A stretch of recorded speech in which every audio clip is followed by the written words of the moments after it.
start with just some Junbyondo warm-up exercises. That's how most people warming up beforehand, but just to make sure nobody pulls anything. Just circle forward. Ichi, ni, san, shi, go, roku, ichi, hachi, ku, ju. Switch direction. Ichi, ni, san, shi, go, roku, ichi, hachi, ku, ju. Okay, now just at the elbow.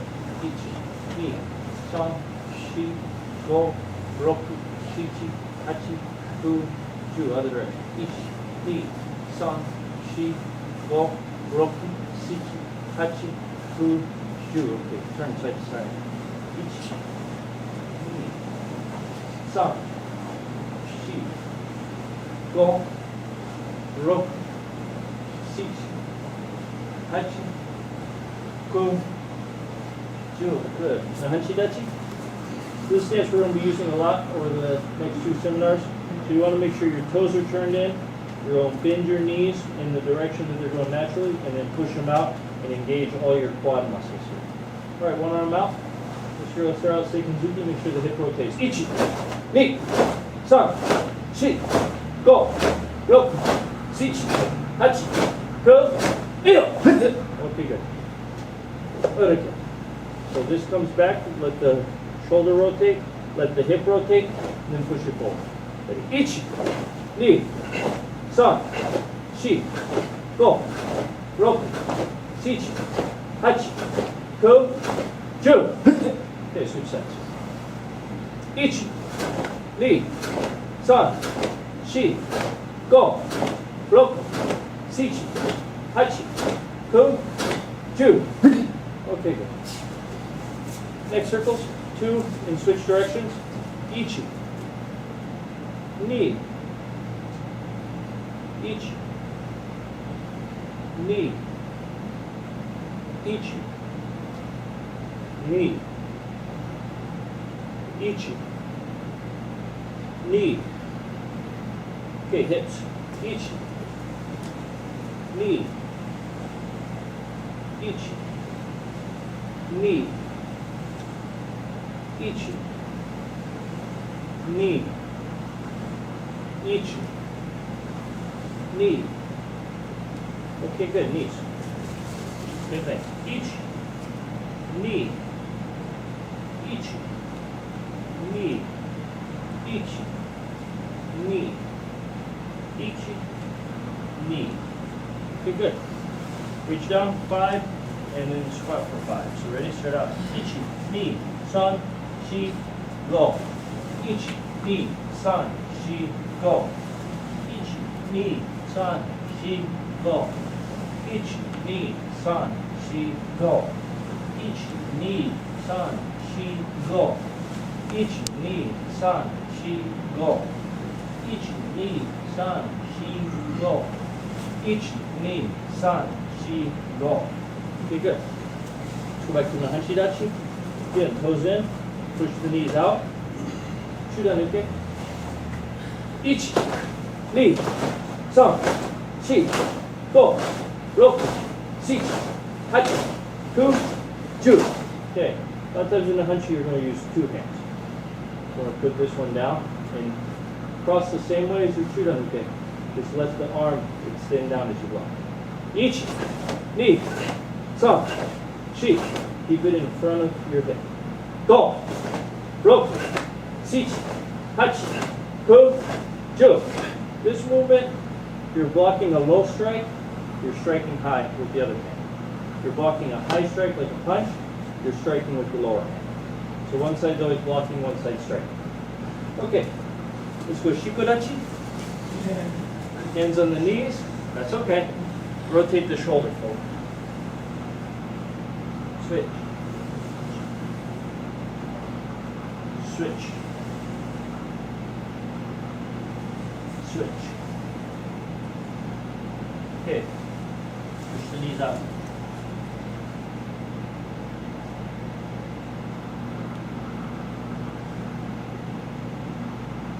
Bring your toes forward. Leave your heels flat and shift to one side. Your ankle doesn't do that. Yeah. Okay. Switch sides. Try to use your legs, not your hands. And you can always do it like Ed is doing. You do it, you know. Switch. I'm a big advocate for modify, don't hurt yourself. So if you need to change things because of physical This one's limitations, up. I understand. So start flat and go up Okay. on. And switch.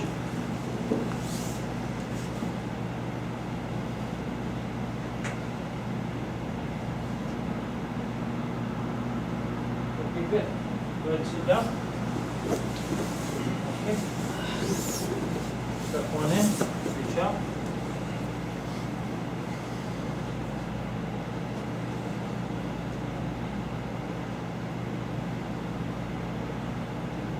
Okay, switch it.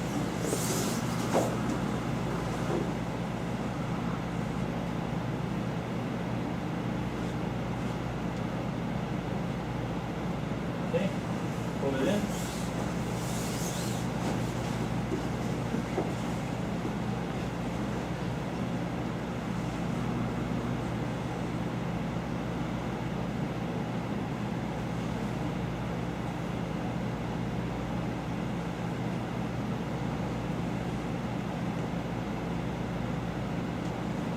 Very good. Turn one foot behind you.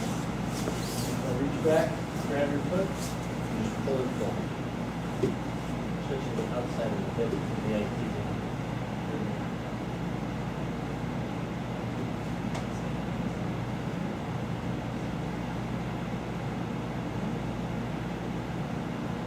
Alrighty, and switch.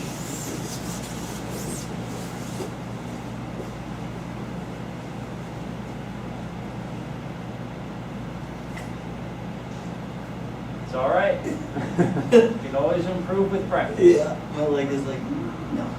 It's an important area to stretch, Oh, yeah. because especially if you're throwing a lot of kicks, you're going to get a lot of pain in there. And especially as adults, you know, with the kids, they can kick and kick and kick and never hurt their hips. But especially as we get older, we got to make sure we stretch the outside of the hips. Another good one for that is just laying flat and bringing your foot over your knee and then pulling it across. And you're going to get all of this area. And that would probably be an easier one to start with if you're having trouble with the flexibility. And then pull it down and leave your foot flat. Go. Foot on the floor. And leave your shoulders flat. Leave your foot flat. There you go. Now pull it across. And keep my foot flat? Yes. Yeah. There you go. So then you'll feel it all on the side of the hip. And that's another one that's going to be just really important for keeping those hips flexible and strong. You know, you'll notice a lot of times in martial arts, people end up with hip replacement surgery. I've seen that a lot over the years. And I think that's a result of a couple things. One, not stretching the outside of the hips. Always stretching the inside because they want to kick high. So everybody sits here and does the splits, and we never balance it out by stretching the opposite side. The other thing I think happens is a lot of people take it too far. They get out the folding chairs and they hold a pound of bricks over their head and they push the hips way past their natural range of motion. But I think just for hip health, if we're going to be throwing all these kicks, we got to make sure that we stretch properly and consistently and work on both sides. Okay, good. Let's stand up. Junbi yame. Escape. Great. Okay, good. Let's line up facing this way. So if everybody could just stand on this line, it doesn't matter what order we're in, but if everybody could just stand here. Good. And then let's just have every other person take a step back. So would you please step back? Would you please step back? And would you please step back? Very nice. Okay. Let's start with the basics of the kata, and then from that point, we'll get into some application. Is there anybody who doesn't know Nahanshi Shora? All right, that's all right. And you two are learning it. Not a problem. We'll go through it nice and easy. So first of all, let's talk about this Nahanshi stance. So toes are forward, knees are bent, legs are pushed out. When you're stepping, you're going to want to keep your head height the same. I know you guys have never heard this before, but you're going to want to keep your head height the same. When you're stepping across, try to make your little toes touch. So step across, little toe to little toe, keep your knees bent. Bring your feet together, big toe to big toe, and slide straight out. In Nahanshi, you're supposed to stay in a straight line. Unless you're staring at your feet, that's pretty difficult to do unless you're very deliberate with your stepping. So again, little toe to little toe, feet together, and out. We'll do one more time each direction. I'm not going to spend a lot of time on this, but it's important to at least understand what we're trying to accomplish with the footwork. Step across, little toe, feet together, slide out. Step across, little toe, feet together, slide out. Okay, good. Go ahead and go through the kata. Okay, great. Yoi. Left hand open, right hand closed. The second they touch, the right hand opens and down. Most of the time when you see this, it'll look like it's open the entire time. It's really closed until it touches. Look, step and sink. Now for the rest of the kata, you're not going to come up. Step out, block. Good. Turn your waist, elbow. Don't lose your stance. Don't lose your stance. Just turn your waist. Pull back. Good. Now, you look into the side. Down block, hook punch. Good. Step, step. As you step, let your hip turn to the side so you're wound up. Middle, turn it forward. Double. Again, on this back fist, let your hip and shoulder come back. Back knuckle. Look, sweep. Hammer fist. Look, sweep. Pull across.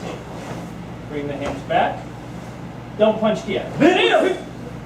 Block. Now we're just going to do everything we just did on the opposite side. Elbow, turn your body. Pull back. Down block. Hook punch. Step. Step. Center. Double. Back fist. Look. Sweep. Hammer. Look. Sweep. Bring it across. All the way across. So you got to rotate. Don't stop short. You're throwing somebody with this technique, so really rotate. Pull back. Come up. Open when they touch. Look straight ahead when they touch. Good. On your sweeps on this one, try not to kick your own legs. Okay? If you look at a sweep, if I leave my leg too low, I don't get his balance off as much as I would like. I want to sweep his foot above my knee, so I really take his balance in order to throw him. So when you're working the kata, you're going to bring this above the knee. The hard part is to not shift in your stance, is to try to stay low. And again, just do the best you can with that, especially if you have some things going on. Okay, a couple things I want to talk about before we get into application. Every movement of your kata has fighting application. And a lot of times we tend to overlook things like the ready stance. There's fighting application in there as well. Every part of the kata is done with a purpose. Okay, and when you're talking about honkai, you actually have 5 elements to your honkai. Striking is one of them, choking, grappling, joint locking, and throwing. And that means when you're looking at your kata, those are things you could be doing to an opponent, or those are things you could be defending against an opponent. All right? So what we're going to start out with is just this first movement, 1, 2. And the simple honkai, you just strike and bring the head down. Okay? Now you might be working this off a punch. You might be coming and swinging at you, and then you strike and start controlling, bringing it down and hit it. Okay? So again, he's coming and swinging. Right here, strike, bring it down, knee strike. Now a lot of you might be thinking right now, where's the knee strike in the kata?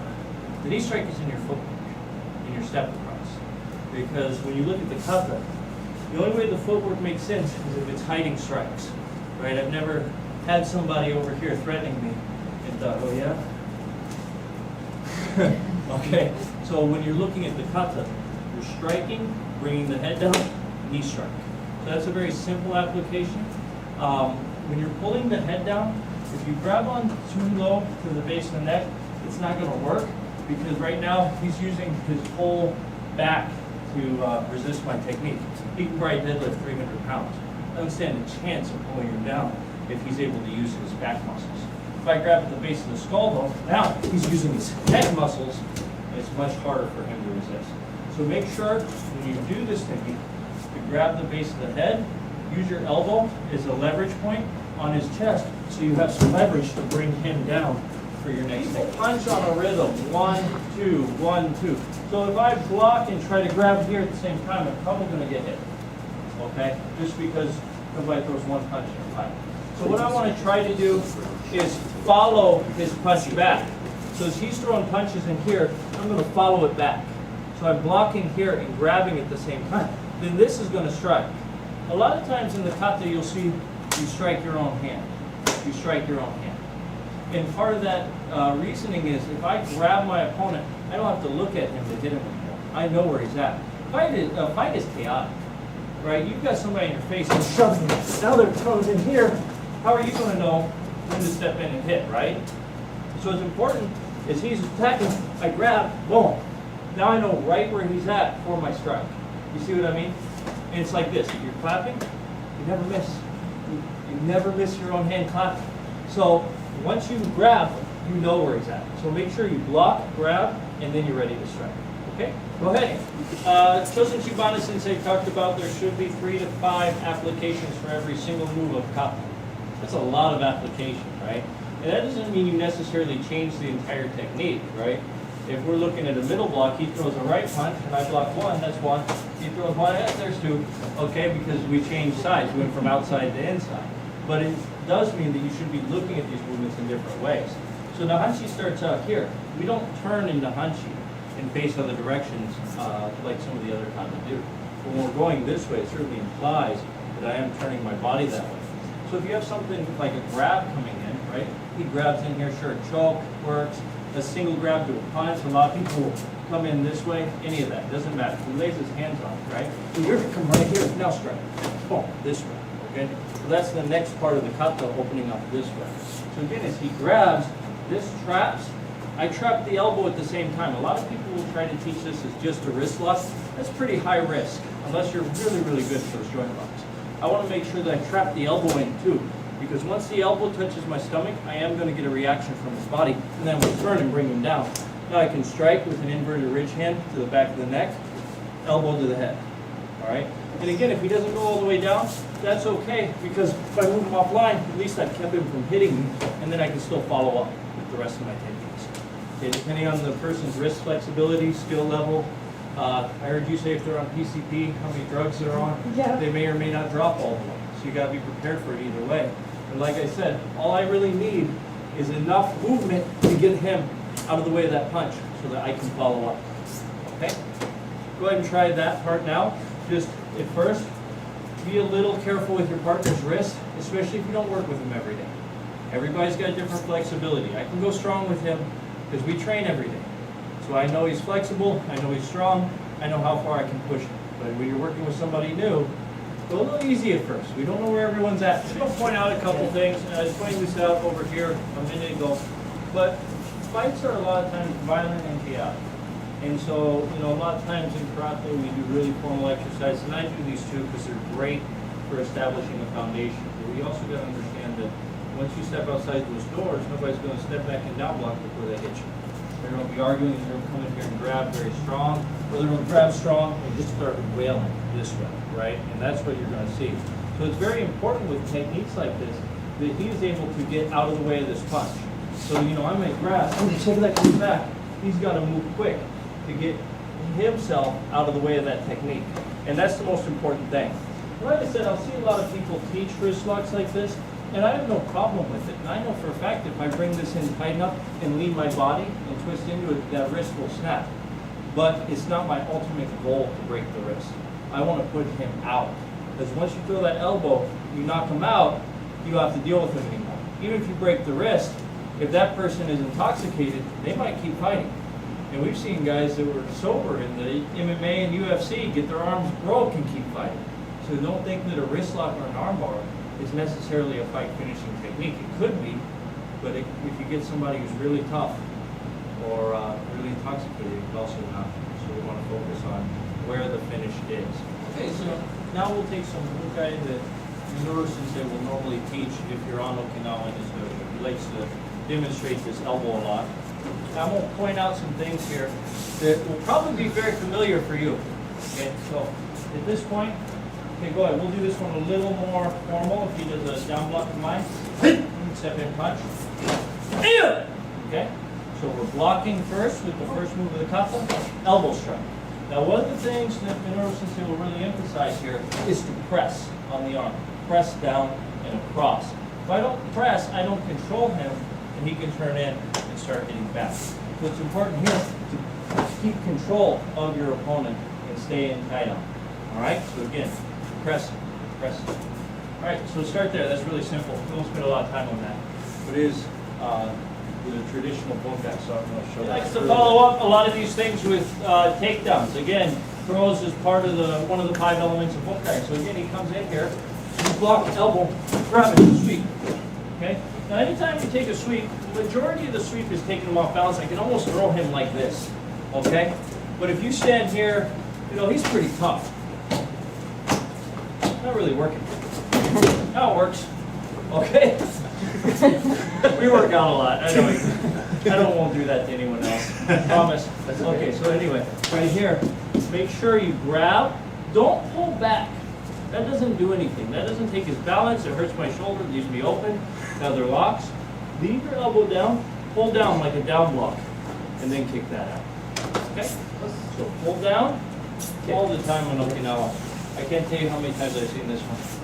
So he throws a punch. This time you're going to block the inside and elbow. From here you're going to roll him back and sweep. Again, majority of the sweep is getting him off balance, right? If he throws that punch, when I move and strike in here, this doesn't work as well as if I press to get him off balance. So when he comes in, 1, 2, 3, now you have control here. See how I keep the hip turn, I keep the elbow lock, I keep the head turn. If I let him turn towards me here, he can grab and, yep. I don't want to do that, okay? You want to make sure that you keep him turned to the side ideally. Not to mention then kick to the head, which is what the most likely thing for the untrained guy to do. All right? Okay, so block on the inside this time, elbow, press, and sweep. The next thing we're going to work on here is choking. One of the things I talked about in the beginning was every movement has a purpose for self-defense, and the other thing was the 5 elements of bunkai, and choking being one of them. For me, if both hands come back here, I better have something in, because otherwise it doesn't make sense for a fight, right? You know, he's getting ready to fight me and I go here. It doesn't really make a lot of sense. So from this part of the kata, we'll go back to this elbow, now here. Now I turn. Right here is my movement from the kata. Okay, so again, as he throws, 1 strike. Now as I hit the jaw this way, I'm going to pull his head down and let my forearm go straight under his chin. I can almost choke him here with one hand, but I want some more strength. So I'm going to reach over, grab my hand, so they're positioned just like the kata, except for I'm grabbing my hand instead of just stacking them on top of each other, and then I'm just going to crank right here. Again, keeping his head on me with my chest here, and then just lifting using the legs and back. Again, if I just switch it, it's exactly like the kata. Okay? And so again, you elbow, pull down to the choke. So one more time. 1, 2. Good pull. Take that leg. Okay? Now here again, I'm pushing on the base of the skull down and resting this forearm right under his neck. Lean in and choke. So you're just right underneath with both hands. Go ahead and try it, but be careful because this is a air choke. That means your pressure is on the windpipe and not on the carotid arteries. So if you apply too much pressure, you can damage the windpipe. We want to avoid that absolutely. Just going to make a point, and we were talking about this, and I'm not dogging on MMA. I like MMA. I like it as a sport. But it is a sport, and the thing you got to realize is 2 people fighting full contact, really hard, in a ring with a referee, knowing that no one else is going to jump into the fight. But if I wrap up a full guillotine and he takes me down, I can wrap guard and I can finish him in MMA. But in the street, he might stomp on my face. And there's nowhere for me to go. And you don't want to put yourself in a street self-defense situation in a position where you can't disengage, where you can't leave that fight, where you can't go get help. Okay, so from here, if I do a guillotine choke like this one that I just showed you, or even this one, you have some distance to keep him from taking you down. But let's say I am trying to get this choke, and I see this guy running at me, go ahead, rush me. You can do something about it. Okay, you can do something about it. So what I want you guys to work on just for a second, deviating from the kata just for a little bit here. From this choke that we were just working, lift your arm up. Now, you can actually take the legs out again, if you want to, okay? So again, from right here, you palm down into the choke. Now, lift that chin up. You have control. And again, you may do that if someone else enters into the fight. what if you're in that guillotine choke and you see the guy reach into his pocket? You'll hold on to that choke to see what he pulls out of his pocket? No. I hope not. I hope you guys see him reach into his pocket, right? So if you're working this choke, you see him reach for his pocket, you got to try to trap maybe, but also just get, he's got a weapon, I'm out of there, I'm gone, right? So you always want to have that option to either finish or flee. And so you never want to be so wrapped up in a choke or a technique that you no longer have the ability to get away. Okay, so again, now just pull him into the choke, lift and turn, and kick the legs out. Okay? Next part is pull, hammer, punch, right? And there are a couple ways we can look at that pull, hammer, punch, but my favorite is to do more of a joint lock on this pull. Now, of course, if we're going from the elbow, you can look at it as a choke, but if we're not going from the elbow, sometimes people will just grab like this and come in. Now, if you look where he's at that point, he's into the kata, all right? He's hyperextending my elbow, and he's brought my body weight down. A couple things when you're affecting the person's body, they can only reach so far down without moving their body. So if you move it a large enough distance to affect that hand, you're going to affect their whole body. Okay, so again, you grab hands down, pull it, bang, right here. There's your step across. Okay, if he's still on the leg, you smash the knee. Okay, so again, this is here. You cover, boom, take that knee. Okay, a little slower this time. So as he grabs, we'll come back, trap, pull this all the way back, just like my hikite in the kata. Lock this down, strike, punch. Once this is broken, I don't need to hold on to it. Strike, punch, attack. Okay, if you have an opponent that's larger, you could modify by stepping through and breaking this way. That deviates just a little bit from the kata, but sometimes if we've got this guy here who's much larger and maybe someone who's not as strong, she may have to use more body weight. So she might have to drop with more body weight in order to make the technique work, right? That's okay. The kata gives you a starting point to start working on these techniques. But then if you can't do them to defend yourself in the street, it doesn't mean anything. So you gotta be able to take that blueprint and make it work, all right? Okay, go ahead and try that footwork. There are 3 strikes hidden in the footwork. The third one I'm not a big fan of. The first 2 I really like. So if he's in stance, go rifle forward for the camera that you're filming. And it's this one. First of all, this check. Now, we just did that a couple different times, a couple different ways off of these type of positions. But it works the same just as a straight kick by itself, a kick to the knee, or checking a kick coming in. The next one is after the crossover. Because again, crossing like this doesn't make a lot of sense, but crossing like this does. Now this is the second one here with the knee, and the kick is the third, right? Now, I used to do a drill where you would do all 3. I probably wouldn't do that a lot in a fight, but you can do all 3. This one here, this will be a good warm-up for you just for the concept. You kick here, now you switch in knee. Now that one's right there, the third. Okay? So you have 3 in there, and we can start there. But again, the important thing to realize is the hanshi's always here, because it's normally dealing with grappling situations and clinching and in-close situations. So that step across can be a knee this way, can be a kick this way, right? So it's important to get those 3 strikes down. So again, 1, 2, 3. You can always add the hands. Okay, so go ahead and try it with your partner. He grabs the pad. Okay, well, first of all, if we're clinched up before the pad, we're clinched up here, and I strike to the outside like this one. As you strike, you turn in, you take his balance. So now he's low, and you hit. If you knee strike on this inside, you strike and lift and take the leg out. So a lot of Nahanchi is actually taking the leg out to bring the person down. So now if he grabs the pad, we can work outer knees and inside knees. So if you hold on the outside of your leg, good. This knee comes through this way. So again, you swing it up this way, take it out. And you can work it from a clinch position, like the Nahanchi level, take this out. Right, now we're back to the shoulder. Okay, the other side, in the inside of the knee, instead of swinging around this way, you're basically going to step straight through. So you step through this way. See? Right from before. So again, right here, step through. Okay? So go ahead. You got some pads now? We have some kata here. So one of the things I was just pointing out with the inner leg hit is as you hit here, you're going to pull down here.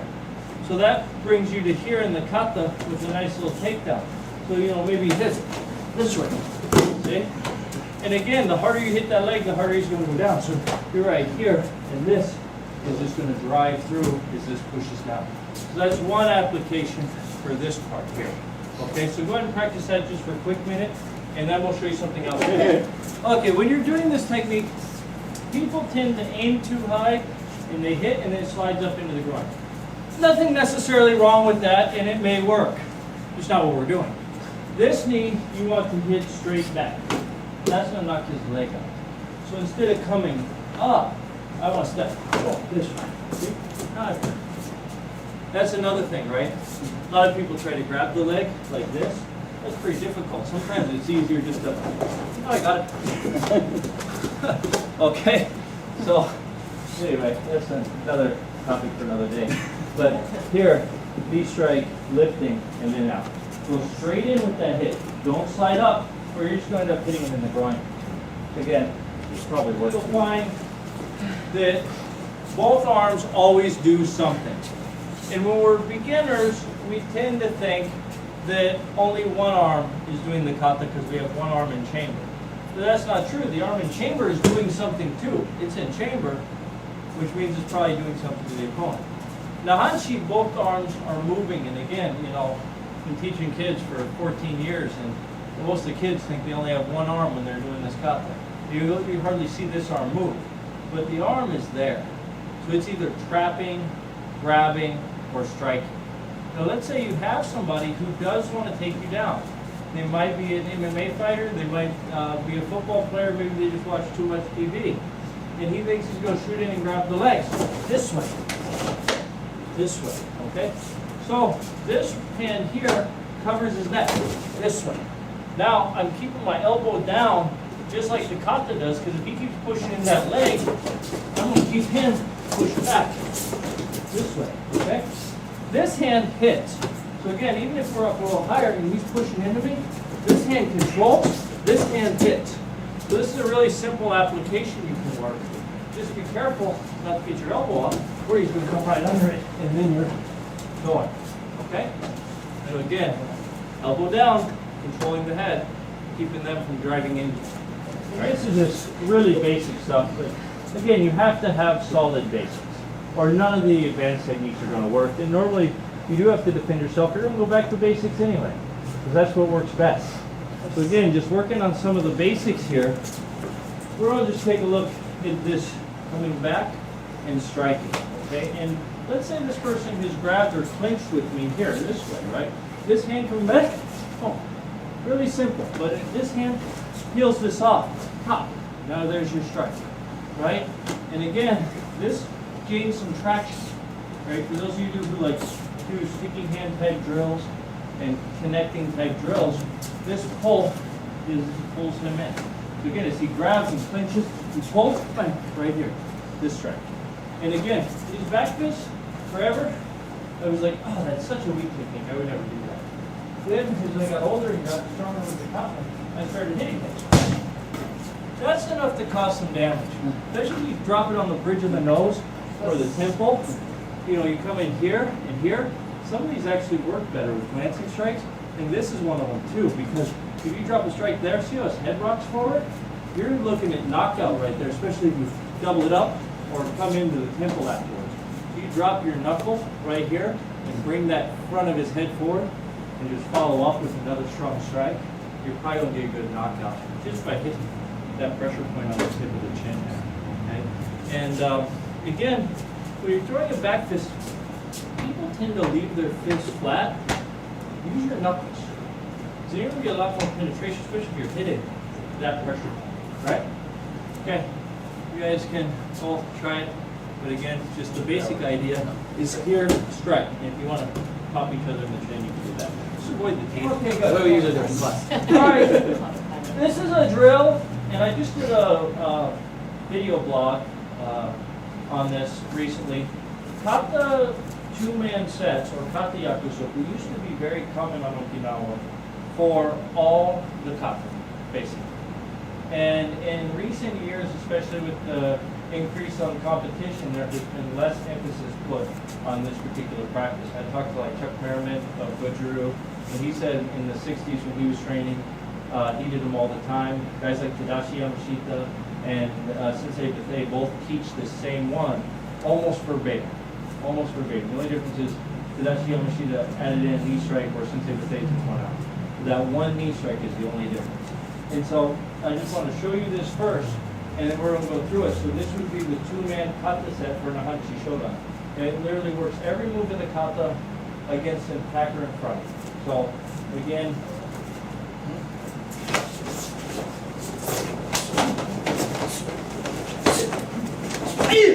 okay, so let's slow down a little bit on this one. Speed ratio over Yeah, just a here. little. Okay, so ready? Would you go for the kata? Please? Yes. Okay, just him, and just everyone else watch. Ready? Look, step, go ahead, look, step, step, block, elbow, pull back, freeze. Again, block, elbow, pull back is the neck break. Now, next two moves, hold on, and go ahead. 1, 2, good. 1, 2. Next, step, step. Middle, double, back fist. Sweep, block across, sweep, block across, and double punch. Yes. So there's only one move missing in there, and the only reason why that one is missing is because it's in the Nahanshi Nidan two-man kata set. You do all three of the Nahanshi two-man kata sets, you get bunkai for every move in the Nahanshi kata, and never repeat a single one.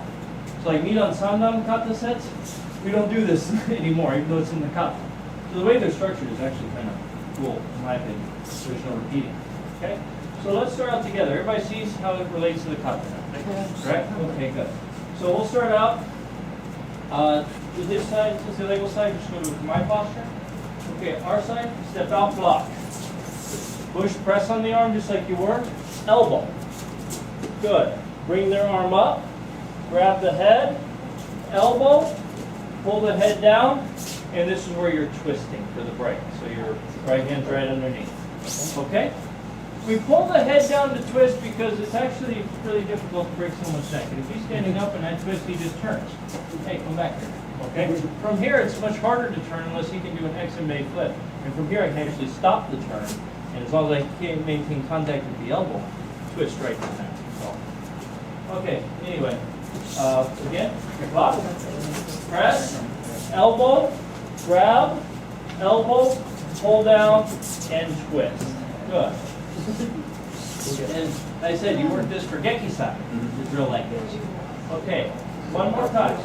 Block, grab elbow, bring it up, grab elbow, and twist. Use this term yakusoku for yakusoku kumite, and that's a common term on Okinawa for these drills. And some of them relate to the kata, some of them do not. Some of them are just to teach certain techniques. I know Minoru Sensei, he teaches 28 of them that I know of. Last time we were there on Okinawa, he threw in 7 random ones and said, these are what I call kion yakusoku. I teach these to my kids. That was pretty cool. I got some cool drills for the kids now. But anyway, these are the kata yakusoku that specifically work the two-man sets to the kata. And we have one of these for each nahanshi and one of these for each pina. Okay? And yakusoku just means promise. So yakusoku kumite is a promise sparring drill. We're promising to work together. That's all that means. So now the next part of this, we did the block, elbow, pull. The next part of the kata would be down, block, punch. So from here, this is 1, 2, 3, slide back and twist. Now he's going to throw that back leg kick. I'm going to block with the right, punch with the left. Okay? So let's do it together. Block, elbow. Bring it up, elbow, good, and slide back and pull. Now the hardest part of this is the footwork because most of our kata don't do this, but when he kicks, block with the right and punch. The block should set up your hip for the punch. So you block, punch fast. Okay? All right. One more time, and I'll let you guys do that on your own, and then we'll add more because that was really short. 1, 2, come up, 3, twist. Now he's going to kick, block, punch.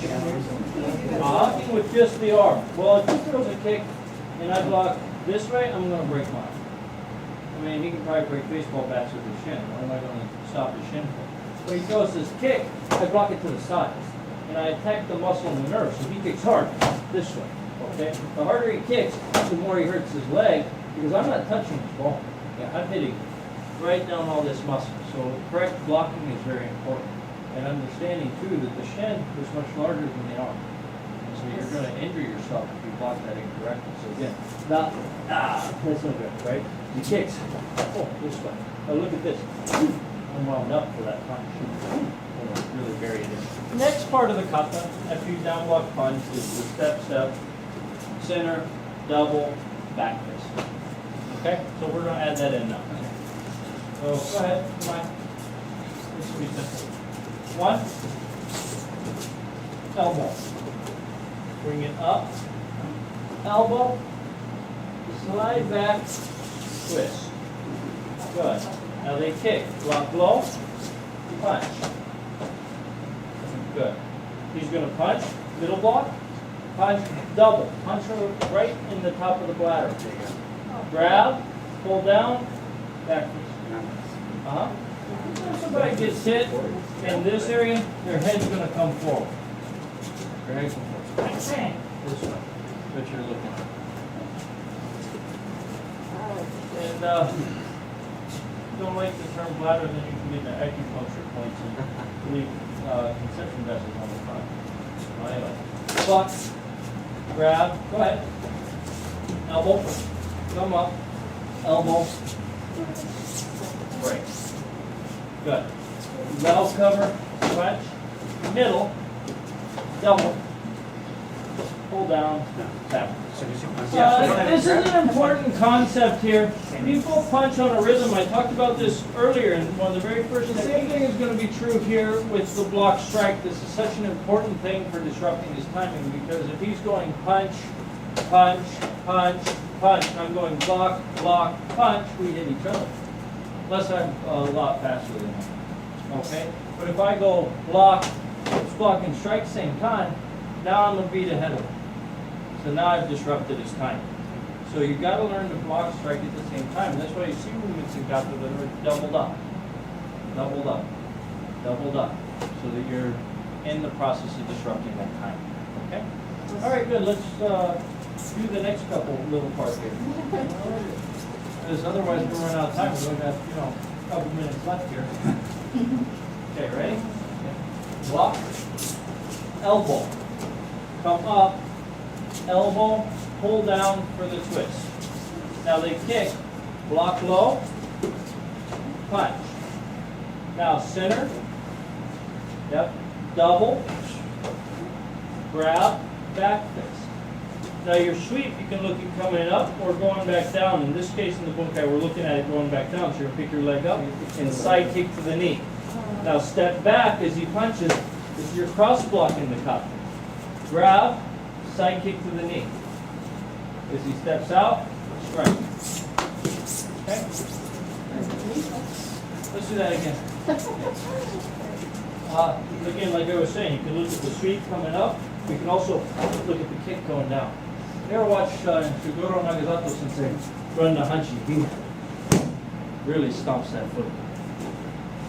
Yeah, okay, ready? Each block, elbow, come up, elbow, twist. Knee, down block, punch. Ichi, middle. Knee, san, back fist. Shi, kick the knee, block across, grab and strike again. Touch the head. Side kick, step out, double strike.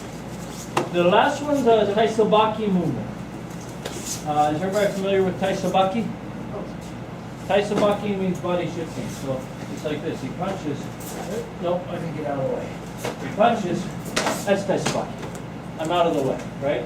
Your taisabaki is good to strike because you're out of the way anyway. So this last movement, when you're here, instead of blocking, punch, you move and strike. Okay? That's the idea. But the way I work it to avoid getting hit, punch. Thank you. I control the arm a little bit, just to give myself that extra edge. Okay? Something called push hands. So like Hinanida, you have these hammer fists before the punches in here. So he said when he went to Okinawa, a lot of times in training this, you would work a push hand drill this way, back and forth, where you're working your hammer fist in this way, but also building strength and learning to feel an opponent's resistance in here. And you're trying to pin that to the chest, and he pushes and he tries to bring it over. He's trying to pin my chest, and the same thing back. You may have even, have to use your body mechanics and hip to push it in, especially if you're partnered over here with this guy, for example, right? Okay, so going back in here, he's pushing. So I feel his resistance as he pushes. I pull this way. See? So I'm bringing him off balance. So as we're working back and forth, as he feels me push, he's going to pull, punch to the ribs, and then the head this way, right? So again, back and forth this way. Okay? So our version of Hinanidan starts with the hammer fist. So this way, then strike, then down. Then we do it on the other side. 1, 2, 3 this way. Okay? That's the way we generally work it. And the hammer fist is great for reversing the grip, especially from a cross grab. So sometimes in fights and grappling, people will sit here and try to control your arm in different ways, right? Especially if you hit them hard a few times, if they get hit and they just kind of do one of these, so they're trying to control. So if he grabs me in this cross grab type situation, I'm going to use this hammer fist to throw him off balance this way. Now strike. Now the next move of the kata is a down block, so I'm going to control here, or you can control the head, or you can control the hair. This is nicest for your partner. Then you can finish here, okay? Right. Now, when you're doing this reversing the grip, you want to work the hammer fist just like the kata. So you want to bring it up high, grab, and twist down. Because the twisting of the arm and the shoulder is what leaves him vulnerable and makes it difficult for him to counter. Okay? You want to make sure you're in here close for the takedown. All right? Now, I don't want you to get too stuck on the reversing the grip. Has to be with the opponent in front of you. That works best for doing it exactly like the kata. But this grip is the same as this grip from the side, is the same as this grip from the back if they're trying to control you. I can prove it. Right? Okay? It's all the same grip. So if I grab him here, he can still turn and do his hammer fist and do that same move from the kata this way. See? It's all the same. So don't get too stuck on it has to be cross grab, because it could be this grab. All right? Okay, go ahead and try that a little bit. It's just real simple. Hammer fist, punch, low block. All right? Basics are good, especially if you are solid with your punch. That's what I'm saying. But if as he kicks, I scoop this leg with my pullback, right? Now when I punch, I've got a different technique. Okay? So he kicks. And just to be nice, I threw the punch low. Okay? But you're here, 1. Now, I step in and hit. The timing's a little difficult at first. But my pullback's here, my punch is here, and just to be nice, this is reality. To be nice as I step behind, I'm hitting him, punching past him to complete the throw, right? Just because we're friends, you know. But again, you down block and scoop. So down block to here with the leg ends up being here. See? So he kicks 1 this way. Now 2 this way. See? Okay? You guys walk through each other that hard. In the high block to the down block, this turn. If you ever train a grappling art, you'll notice that a lot of the throws actually involve 270-degree turns as they go. We're going to use this as more of a controlling technique. Now, one thing I want to make clear, these techniques so far, I'm showing just the moves from the kata. You can enhance the application of the kata in street self-defense by adding in strikes and softening your opponent up in those things. And I think that's an important part. But for the sake of what I'm doing right this second, I'm just showing the basic that the kata teaches, okay? So he throws a punch, right? I'm going to high block in here. So I'm getting in close and controlling. So again, high block in here. Make him turn. See how his body is physically turning away from me? Now he's in a position where it's hard for him to actually face me. Now I'm going to control the gi, control the arm and turn this way, okay? So, again, as he comes in, you cover this way, grab this way. Okay?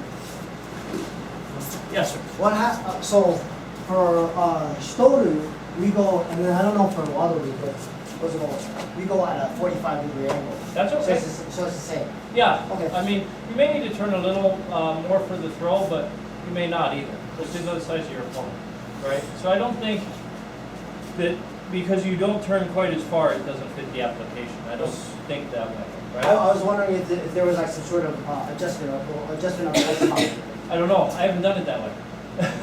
Okay, just to be honest with you, I don't do it that way, because we turn all the way, okay? But that's something that I think is important because, you know, a lot of times I would do seminars with people of other systems, and their application may not fit perfect, but it's close, and then the concept allows you to open your mind, and then maybe find something that fits for you perfect, you know? So just, you know, look at it that way too. This is an idea, how can I take it and make it match what I do, right? So one more time, just real quick on this. Covering, turning, there's pressure here. Because if there's not pressure on the shoulder, he's gonna turn back in and hit me, especially when it's a real fight, right? So I maintain pressure so that if I need to, I can control. So as he punches, I'm in here, now control it. This one lifts, this one pulls down, just like the kata. This one lifts, this one pulls down, right? Okay, go ahead and try that. Okay, very simple. But and you'll see Shigoro Sensei, one of the few tapes of him online doing bunkai is that throw, And so you'll see him do that a lot. And when you put it in place in some of the kata, like from here, all you have to do is turn and you will wind up just like the kata this way. And if they get up, you can punch it into your punch. Okay? All right.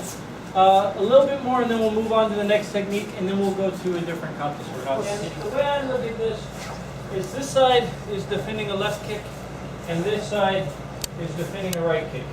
So as he throws that left kick, throw the counter, come in. Now, this way. Then you get it, right? So as he throws this left kick, well actually there's a cat stand, so I can, as he throws, boom, come right under here, right? But now from here, I'm going to grab this tendon right under his knee. Now I'm going to twist this, okay? Now there's a lot of things you can do to finish him from there. Here, kick through, stomp down. If you still have a hold of the leg, there's a number of ankle locks, heel hooks, things you can do to crank it up and finish. We can get into all that later. But first, just the single leg is one, step in, again. Let's turn this way. You saw where I grabbed. Yes? Let's turn this way so you guys can see where I grabbed. One, grab right in here. I'm reaching down and grabbing that tendon right in the knee. So I'm not going to be nice about this because he might be trying to punch me.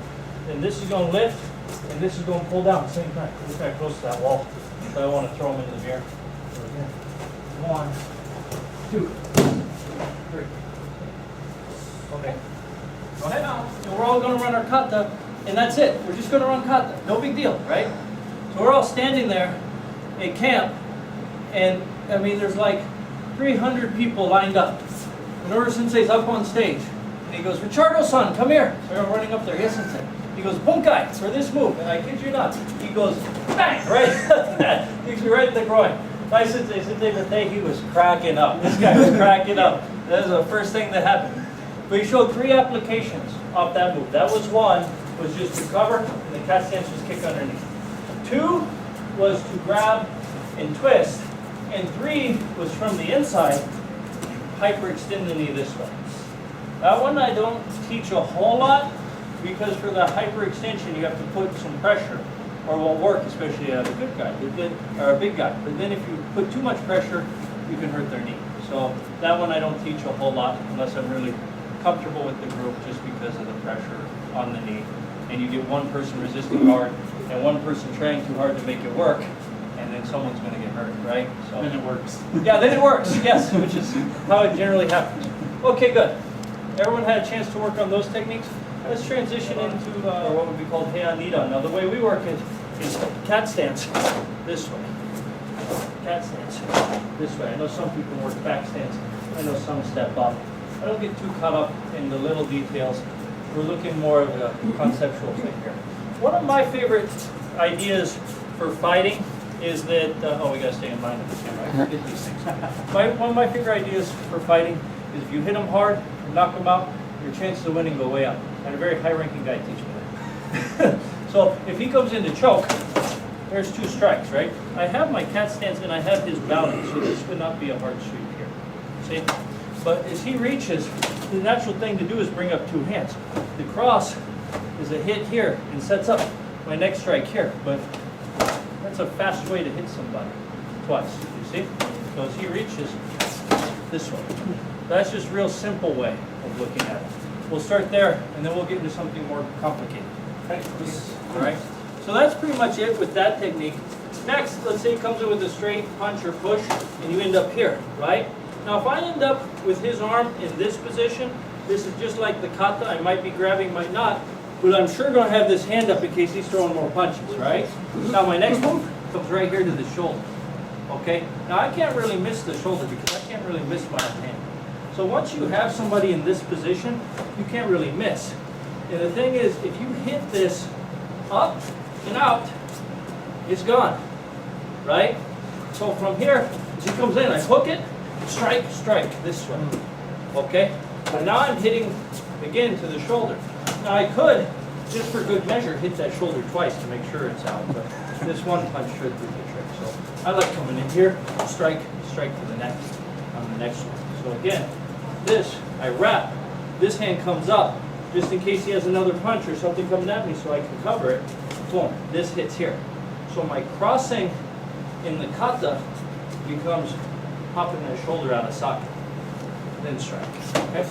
So many times in martial arts we get fixed on, I won't control this guy. Why?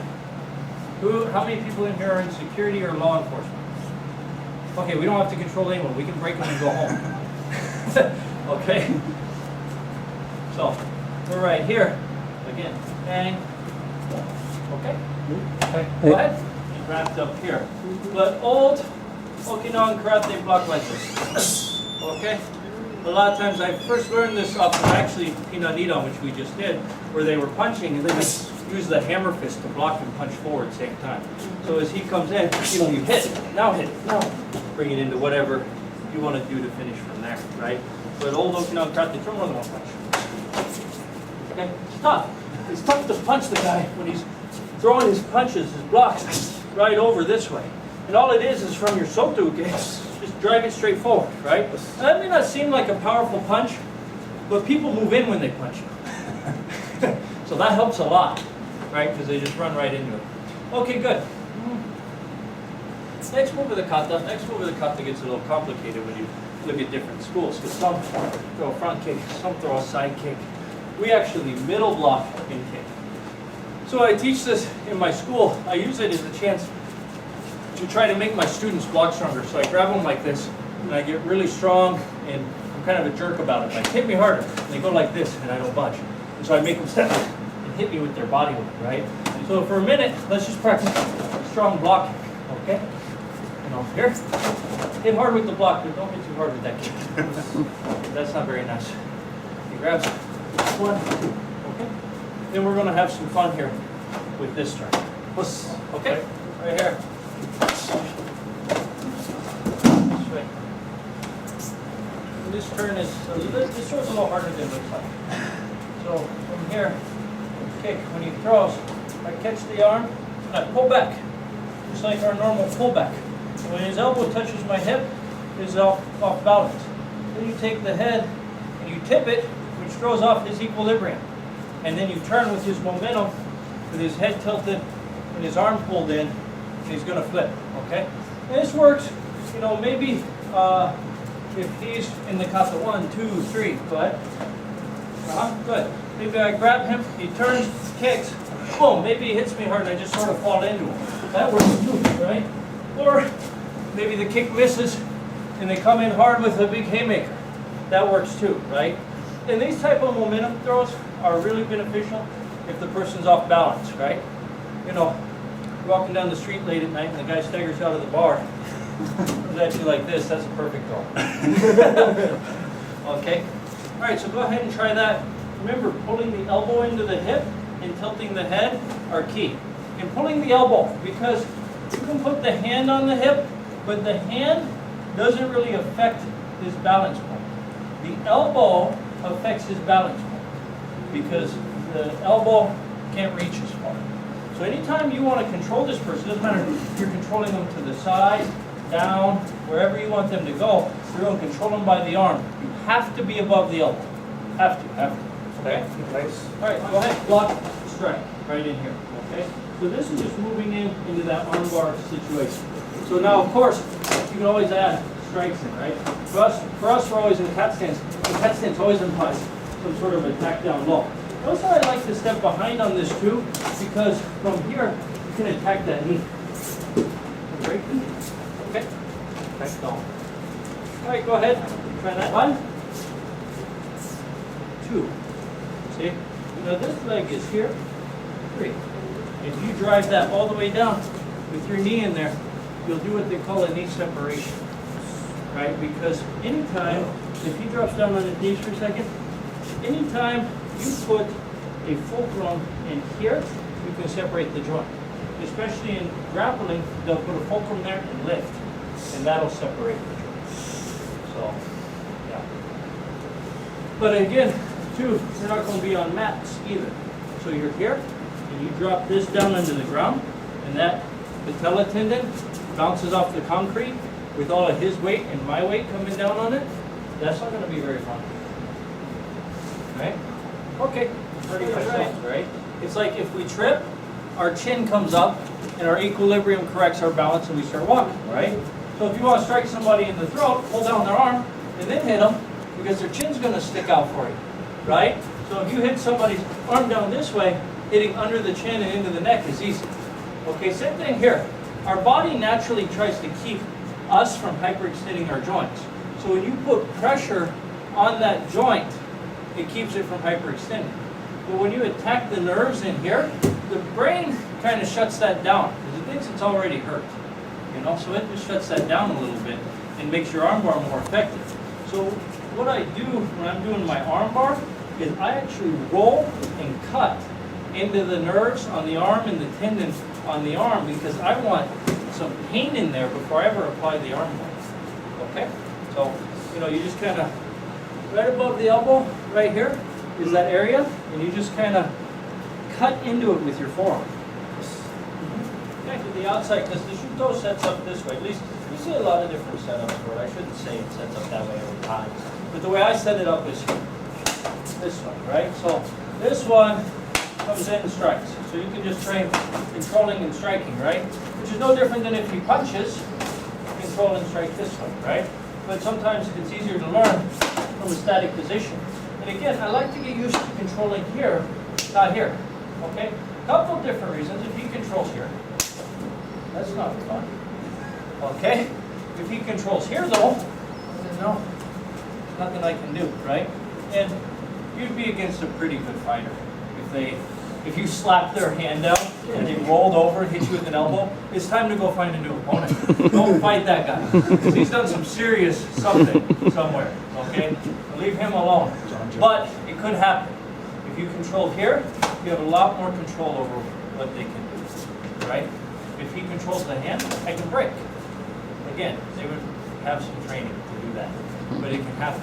If he controls here, less things I can break and do. Nothing, right? Okay, so anyway, practice just slap down strike. Hanging on, I don't want to do anything else. Okay, so we're going to work on generating power. I talked about a minute ago that there are a couple different ways to generate power, torque and body weight. A combination of both is generally where you're going to generate the most power.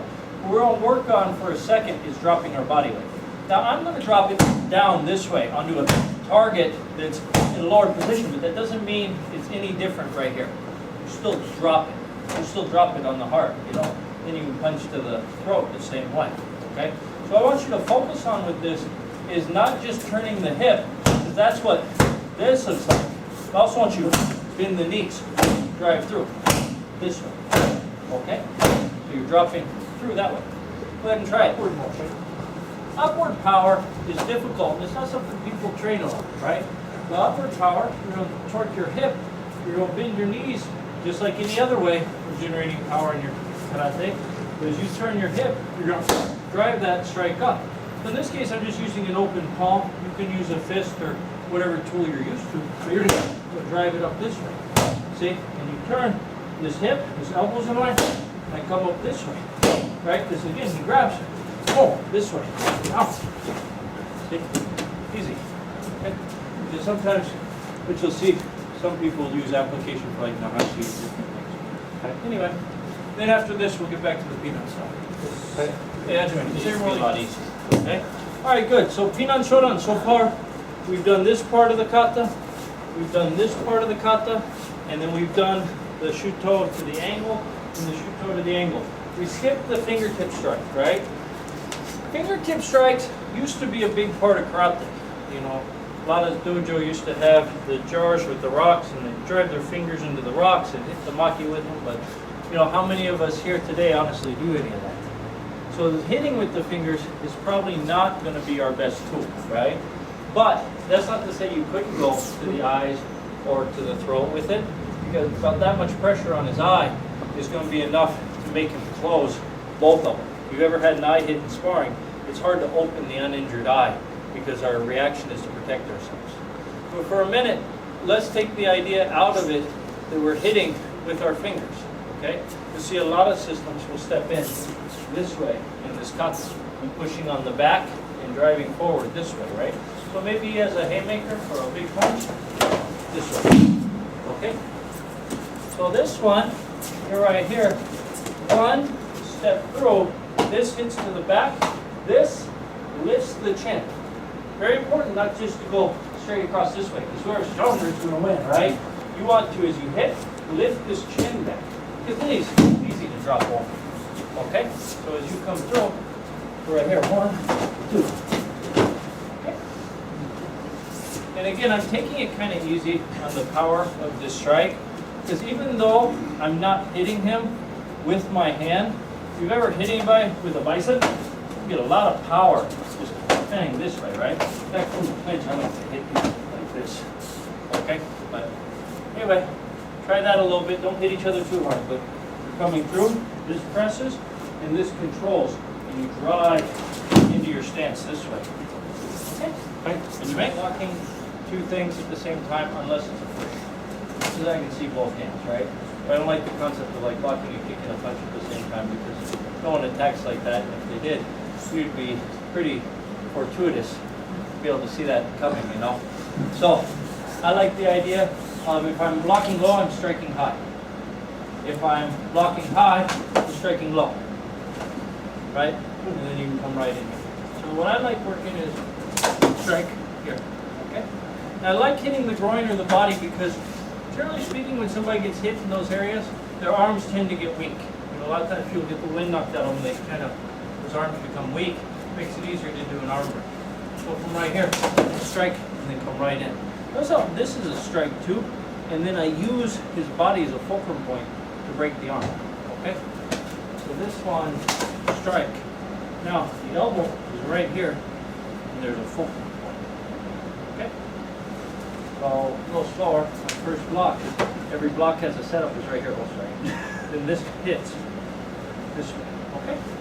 Go ahead, 2, 3, your middle block, 1, so he throws that kick, hold down and lift. Now he should go down from there, but if not, hold on to his other arm so that he doesn't have an arm to punch you with, and then you can sweep the leg too. But you don't necessarily need the sweep, because it's just like this throw we did earlier, where we lift on the arm and pull down on the head. But this time, we have the arm, and we have the leg, so we're going to yank down and lift. Just be careful on with that right knee, because if they don't pivot right or go down with it, there's a little potential for twisting. So if you want to be a little safer on the knee, you step through and roll.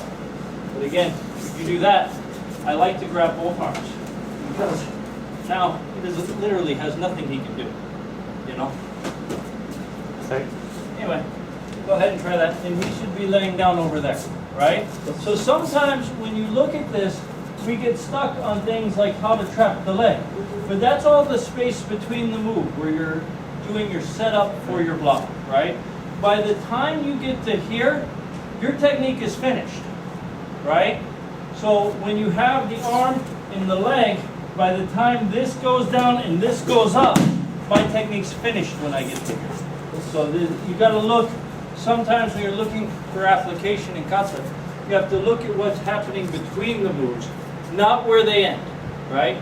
But so many times we look at kata as if we were looking at a book of pictures. And all we do is see the end of each move. And we never look at what all this was doing, right? So sometimes we gotta start looking at what's between the moves, all right? And that's where you find the footwork and everything too. Okay? All right, good. Go ahead and practice a little more each style and the way they do things. I think it's just a matter of figuring out why they do things. And that's why I always like to ask is, why do you do it that way, you know? And so, in our Kinan Sandan, we shoot the hand straight down. Some people bring it back. We shoot it straight down and then come around this way. When you look at that movement, the reason why you would want to be shooting the hand down is if somebody were pushing your hand up, right? And then if you do any grappling, you can enhance that by grabbing your own gi pins or jeans if you're out in the street. Because once he grabs and pushes down, it's pretty hard to bend this back, you see? And if somebody is, go ahead and start from the beginning. If somebody does push you and try to put you in a shoulder lock, even just pushing down, even just pushing down, it's very difficult to then take it and get it back into position, right, for a shoulder lock. So for example, if I'm attacking this arm, he shoots it straight down next to his body, it's tough to armbar. He's protected his arm from my joint lock. Now he's going to finish the kata by spin, hammer fist, and then step through punch. Okay, so that's what we're looking at. 1, 2, 3. Okay, so go ahead and try that with your partner. This is a really simple application, but it does teach you to start defending grappling techniques, right?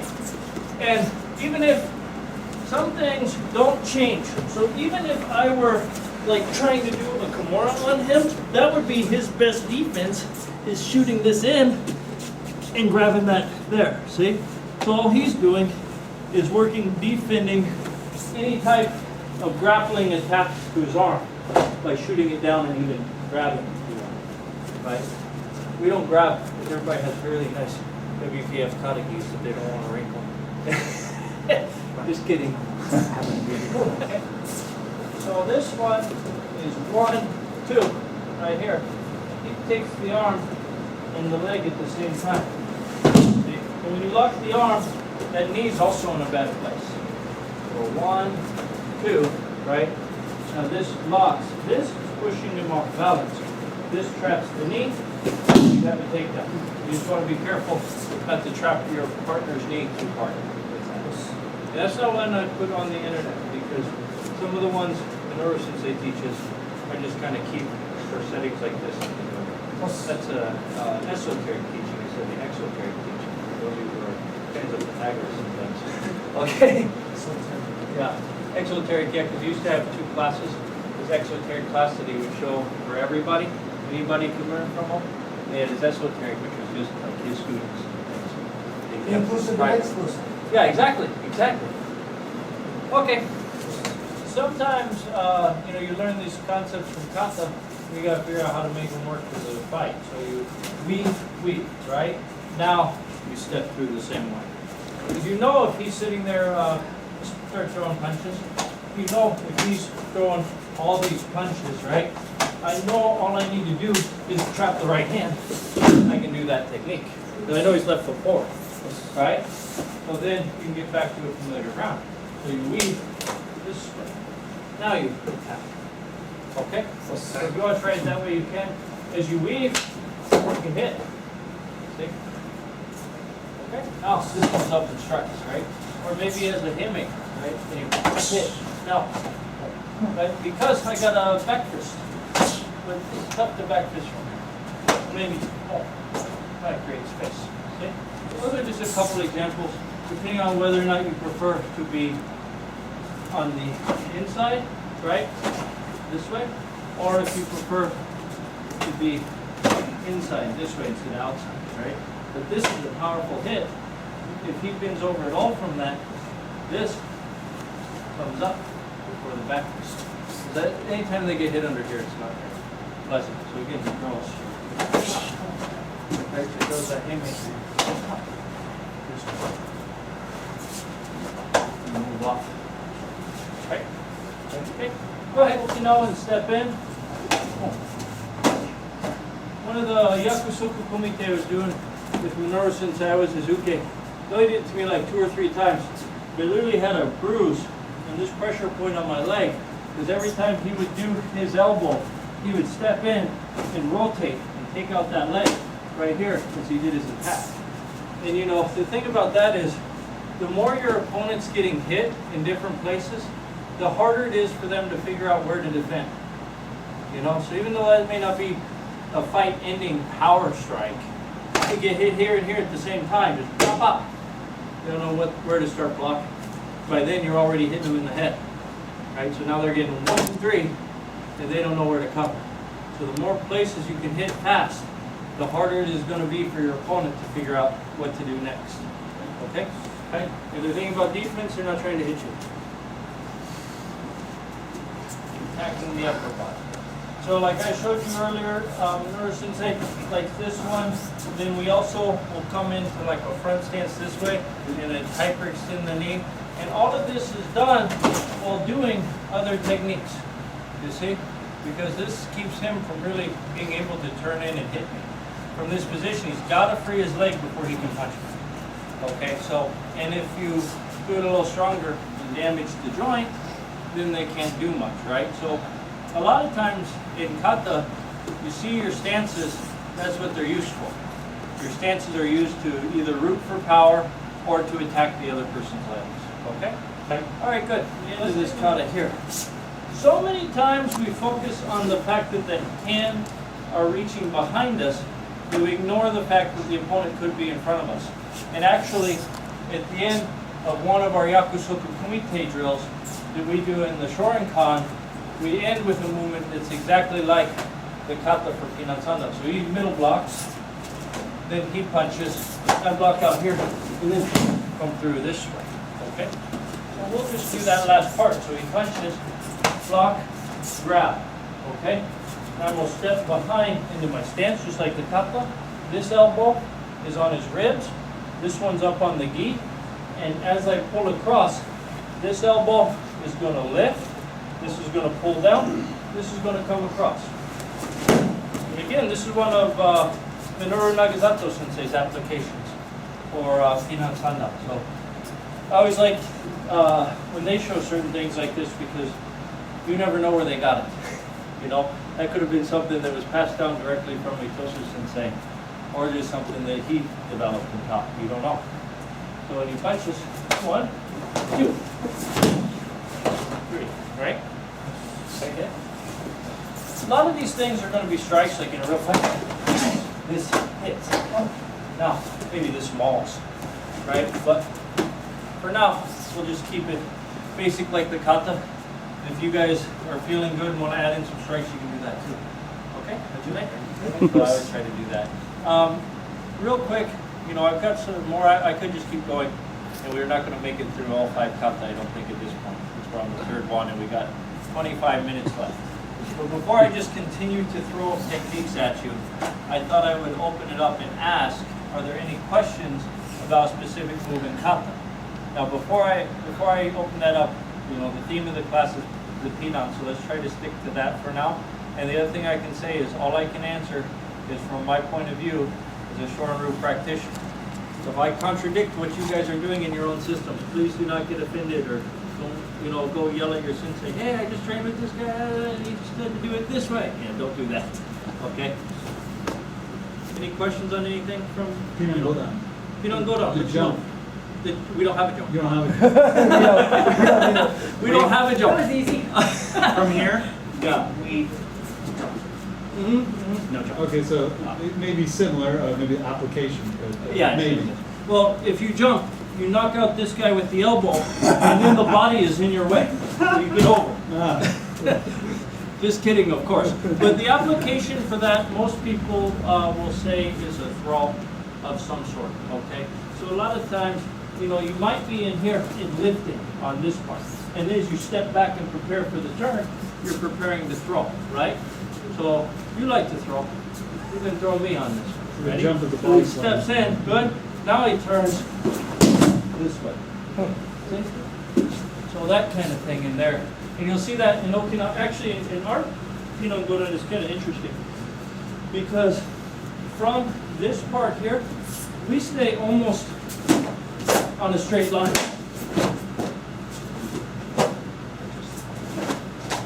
See? And then, so the rest of the kata, it's almost like Shinto. In ours, we stay on one line. Just different. Yes? So with the bunkai that you teach for the heian kappas, they can, I'm sorry, for the pinan kappas, they can transition well into Shinto, Basai, Pasai, or Naihanchi.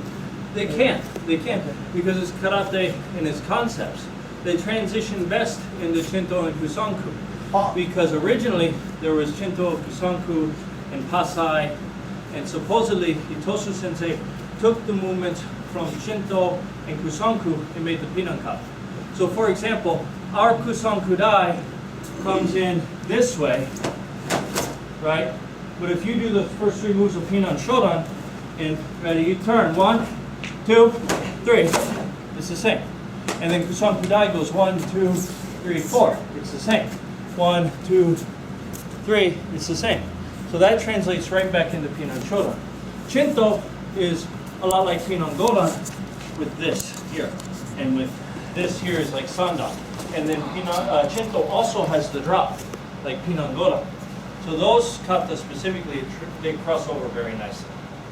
Yes? At what age do you guys start teaching the bunkai for each kata? Or is it right when they learn the kata, they need to learn the bunkai immediately afterwards? Safety is always the #1 concern. So there are certain moves we will not teach our kids. We have kind of prescribed self-defense things that we do for each belt rank level, especially for the kids. But even with that, there's certain things, like I don't like teaching kids to break the eardrum. So I tell them to slap the head, you know, because they're kids. And last thing I need is a call from a principal. Hey, you know what your student did on my playground? Whose student? That guy down the road? Mr. Meyer's student? You know, It's a long road. yeah. It's careful what I teach the kids. But I mean, I will teach them joint locks. And I will do, especially some of the ones that grapple, some chokes. But I'm always careful with it. But I think you'll find if you give the kids some reason for what they do, they'll perform the kata better. They'll perform it better. So like I was saying earlier when we did the pinan, I'll grab them and make them buck my arm and throw their kick. I'll do a lot of that kind of thing with the kids. And then we have some keyhone sets that Minoru Sensei came up with. It's like, this would be one for Pinan Shodan, because you have the cross block, kick, punch. So like, Minoru Sensei teaches this, 1, 2. So with my kids, we do a lot of stuff like that. Anything else? Did you want to practice the throw from Pinan Godan? No, it's okay. I just wanted to see what application you would do. That's a common one, the throw, Yeah. and then the arm bar. And the other thing you got to think about too, though, is anytime you do a technique that drops down, and this is true for Kusanku, Shinto, Pinan Godan, you also have a move coming up. And a lot of old school karate, especially if you look at the old black and white footage, they did techniques from here, right? They did techniques from here. They did that in Aikido too. So you might have one application coming down, then he might come in with a punch, and you might have another one moving up this way, right? So that's just something else to look at in your karate. And it enhances your ability to defend yourself, because maybe you're tying your shoe to this guy. You know, now what are you going to do, right? So anyway, let's do that for a minute, just because it's different and fun. Okay? So you're kneeled down here, and this punch is coming. So you cover, and as you come up, you're in your Morote Uke position, right? Now, I don't care how you control. You can slip under the arm, control the head however you want. But this is the next move of the kata. Anytime this move happens, you have one side pulling, one side going this way. So there are many different ways to look at this. So one stretching, one striking. Okay? All right, try that for a minute. All right, anytime both hands come in, you're probably pulling something in of your opponent's. That could be his arm, that could be his head, right? That could be his leg. You're probably pulling something in of your opponent. And then I was even talking about my sensei, Sensei Bethes. He likes to talk about how your kick can be application, but the pullback from the kick can be application attacking the leg. So there are a lot of times things that we miss in there, okay? All right, we got about 15 minutes. We can do 2 more things from Pinan Yandan real quickly. I'm trying to give you some concepts for the end of this so we can look at them. Like here's a good concept for you. In Pinan Yandan, we chop, we kick, and we do a strike. What kind of a strike is it? Back fist. Could it be an elbow? Could be. Could be, right? So this is one of those things, it's taught all the time as a back fist, but if you start thinking of having many minds in your kata, was the way it was explained to me, the elbow could be the strike, right? So if he throws a haymaker and attack, there's my bunkai that one. And so a little slower this time, 1, right? So I'm covering and striking same time. 2 is I pull and kick same time. 3. Because in this I actually have an opponent. So there's no reason not to pull as I throw that kick. So again, you're 1, 2, 3. This drops right on the spine, or actually Minoru Sensei talked about breaking the shoulder blade one time by dropping the elbow on the shoulder blade. I haven't seen that happen, but it sounds pretty painful. Okay, go ahead and try that one. It's really bad for his spine too, because I'm actually leaning my body onto the back of his head and lifting with both hands this way, which is like this in kata, right? Well, that gets into a concept Bill Hayes has about wormholing in self-defense, moving from one kata to the next. So you do the moves you need to beat your opponent, right? Because normally in self-defense you won't do all of Pinan Yandan right in a row before you go to the next kata. Okay, so again, you're here, 1, 2, 3, trap. And now keeping this tight. You can wrap it up under the armpit, but from here I'm a lot more susceptible to this, right? Especially as big as he is and as little as I am. So I like a little bit of space, and here, the thing is, if he does get unruly, I can always abandon that throw and then start attacking other areas too, right? So, anyway, go ahead and try that with the choke. Just be careful with everyone's spine and neck. Okay? Military combatives and things like this is hands, face, waist. Those are the areas you watch. I actually co-wrote a course with the guy who teaches military PD, Air Force PD. And he talks about when you're training Air Force PD, you watch hands, face, waist. Because the hands, the face lets you know where they're looking and lets you know their intention sometimes by the look on the face, right? The waist holds most of the weapons, and the hands are what kills you. Okay, so those are the 3 things you've got to watch. So, you know, the question was, how do I know that he has a knife? You don't. But you see them reach, and you don't stay there. You get control of that arm immediately, or you push him to the side, right? So like I was saying, he's got me in this choke, right? He's got me in this guillotine, and he sees me reaching for something. Exactly. And the only thing I would do in addition to that is kick the back of the knee so they couldn't chase after me. You know, because if you break the back of the knee, you hit the back of the knee, and you smash into the floor, and you take off running, they can't do anything, right? So hands, face, waist. And just in reaction to that, if I'm approaching somebody, if somebody's approaching you, and you can't see their hands, you need to be careful. You need to be cautious immediately, right? But if we're in an argument, and he sees me like moving my hand, he needs to be covering that immediately. And if you don't know the fight's happening, maybe you're not as aggressive with it. Maybe you just, hey, what's going on? You know what I mean? You just get your hands close. Because if your hands aren't close from here, he doesn't stand much of a chance of covering, right? But if he has his hands close, now he can start getting control of the situation a little better, right? So those are just things to watch for. And that's something a lot of times when we're doing bunkai, we never have anyone else reach, right? We never have anyone reach into their thing. A lot of times when we're practicing bunkai, we forget to look around at our surroundings and see who's around us, right? And sometimes when we're practicing bunkai, I will, in my dojo, walk up and start punching the person who's trying to do the bunkai technique. Not hard, but just like, hey, watch your surroundings, kind of things, you know? Because it teaches my students to actually look around. And there's a time and a place for that. Obviously, if we're training with the Okinawans and we're doing super formal things, I'm not walking around punching people, right? I'm just doing what we're doing. And there are times in the dojo where we do super formal exercises and we just do it the traditional way. But there are sometimes in our dojo too where we do it a little bit more, this is street self-defense reality. As you're doing your technique from your kata, you better be watching your surroundings, you better be watching for a weapon and know what you're doing.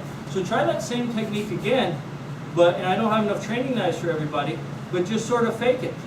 Reach into your gi, reach behind you, and see if your opponent, and all I want you to do, if they reach, right? So he's got me in this headlock, and I reach, all I want you to do is push to the side, kick, and get out of there, right? Again, like I said earlier, we're not police, we're not law enforcement. We have no obligation to take this from anybody. We don't need to stay there and get stabbed trying to wrestle over the knife.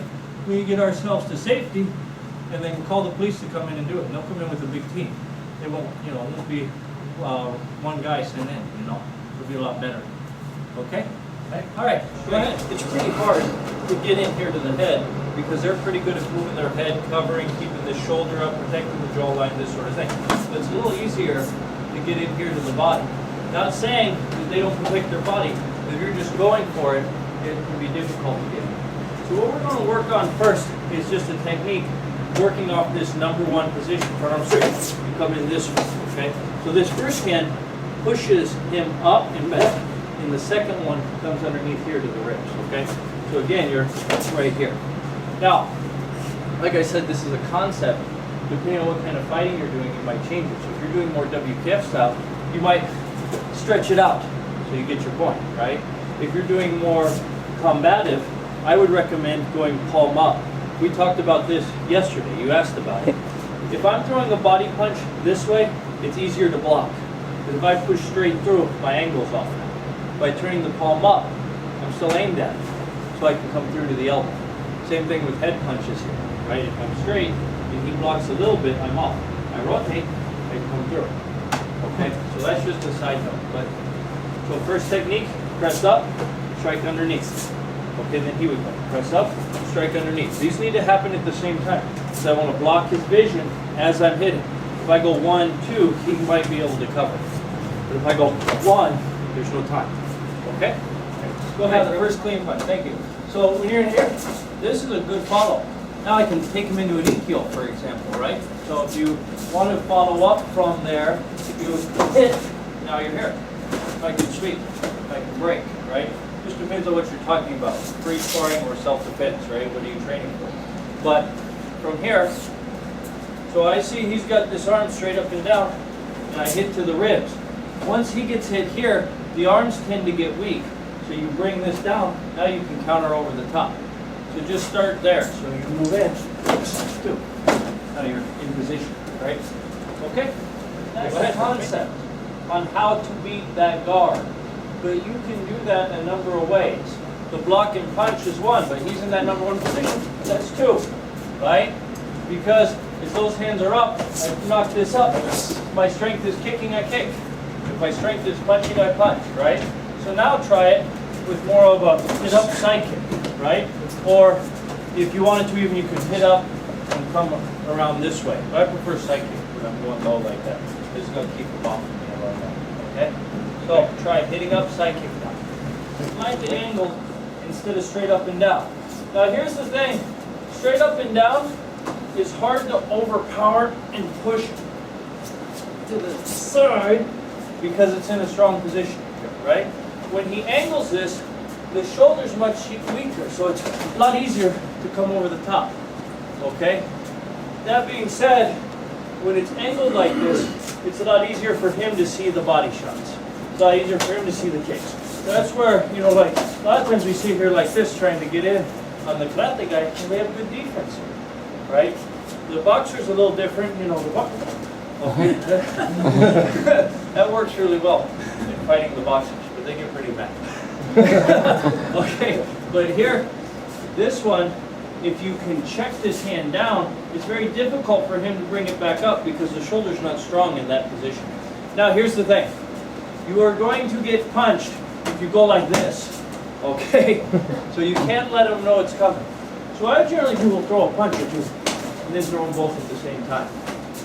Now, both at the same time is the key here, because I want him to think he blocked me. If he sees me reach, he's going to know what I'm doing. He's going to either move or kick or hit me or something. I want to throw both at the same time. When he feels the contact, his brain is going to say, I blocked it. But what he doesn't realize is when this hand comes behind it, I just remove it. You just grab a hold of the elbow and move it. So when you're here, you throw both. See? So you're here, throw both. See? And again, this comes at the same time and brings him in. Now, from here, there are a ton of follow-ups that you can do depending on what your strengths are from that position. Okay, but to start out with, practice just moving in and throwing both at the same time. Okay, go. You've got a lot of things you can follow up with.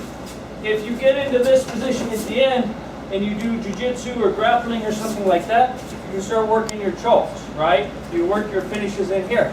If you're doing WKF style tournaments, maybe you get in here, push off, boom, finish with your ippon kick or your sweep or your sasai or whatever you want to do for that. Those are just some ideas. Now, like I said, these are concepts. When the arm's this way, there's only 4 ways he can stand. When the arm's this way, it's easier to come under. When it's angled a little bit, it's easier to come over the top. Now, you'll see people do weird things like this in MMA. This is gauging distance, but that's not any different than this. So that's why I said all the fighting stances will fall into one of these categories. The other thing I point out is this is a concept. You can use your strengths. So I can drop his guard this way. I saw some of you dropping the guard this way. That's not wrong. It's not wrong to drop the guard with the other hand. It might lead to him throwing a punch or other opportunities, but you're still working off the weakness of that front hand. And just for fun, to show you what I mean, he's got that angle this way, okay? So this time, we can use the leg to drop the guard down. Now when you do this, traditionally on an axe kick, you're hitting with the heel. You don't want to hit with the heel if you're dropping someone's guard. Because if you hit with the heel, it might get caught on his elbow. That's not where you want to end up. Okay, so what you're going to do is slap it down with the ball of the foot. Okay? So maybe I'm in here and I'm just messing, come in this way. Okay? So, when you're working this, you slap that guard down, then you follow up. Okay? Go ahead, 1, he's got to come under. If I go 2, he's got to go over. Because sometimes people move in a fight, and sometimes the positions change from 1 to 2 to 3 to 4. You got to be able to react kind of quick on this, right? So if I'm here and I go 1, good.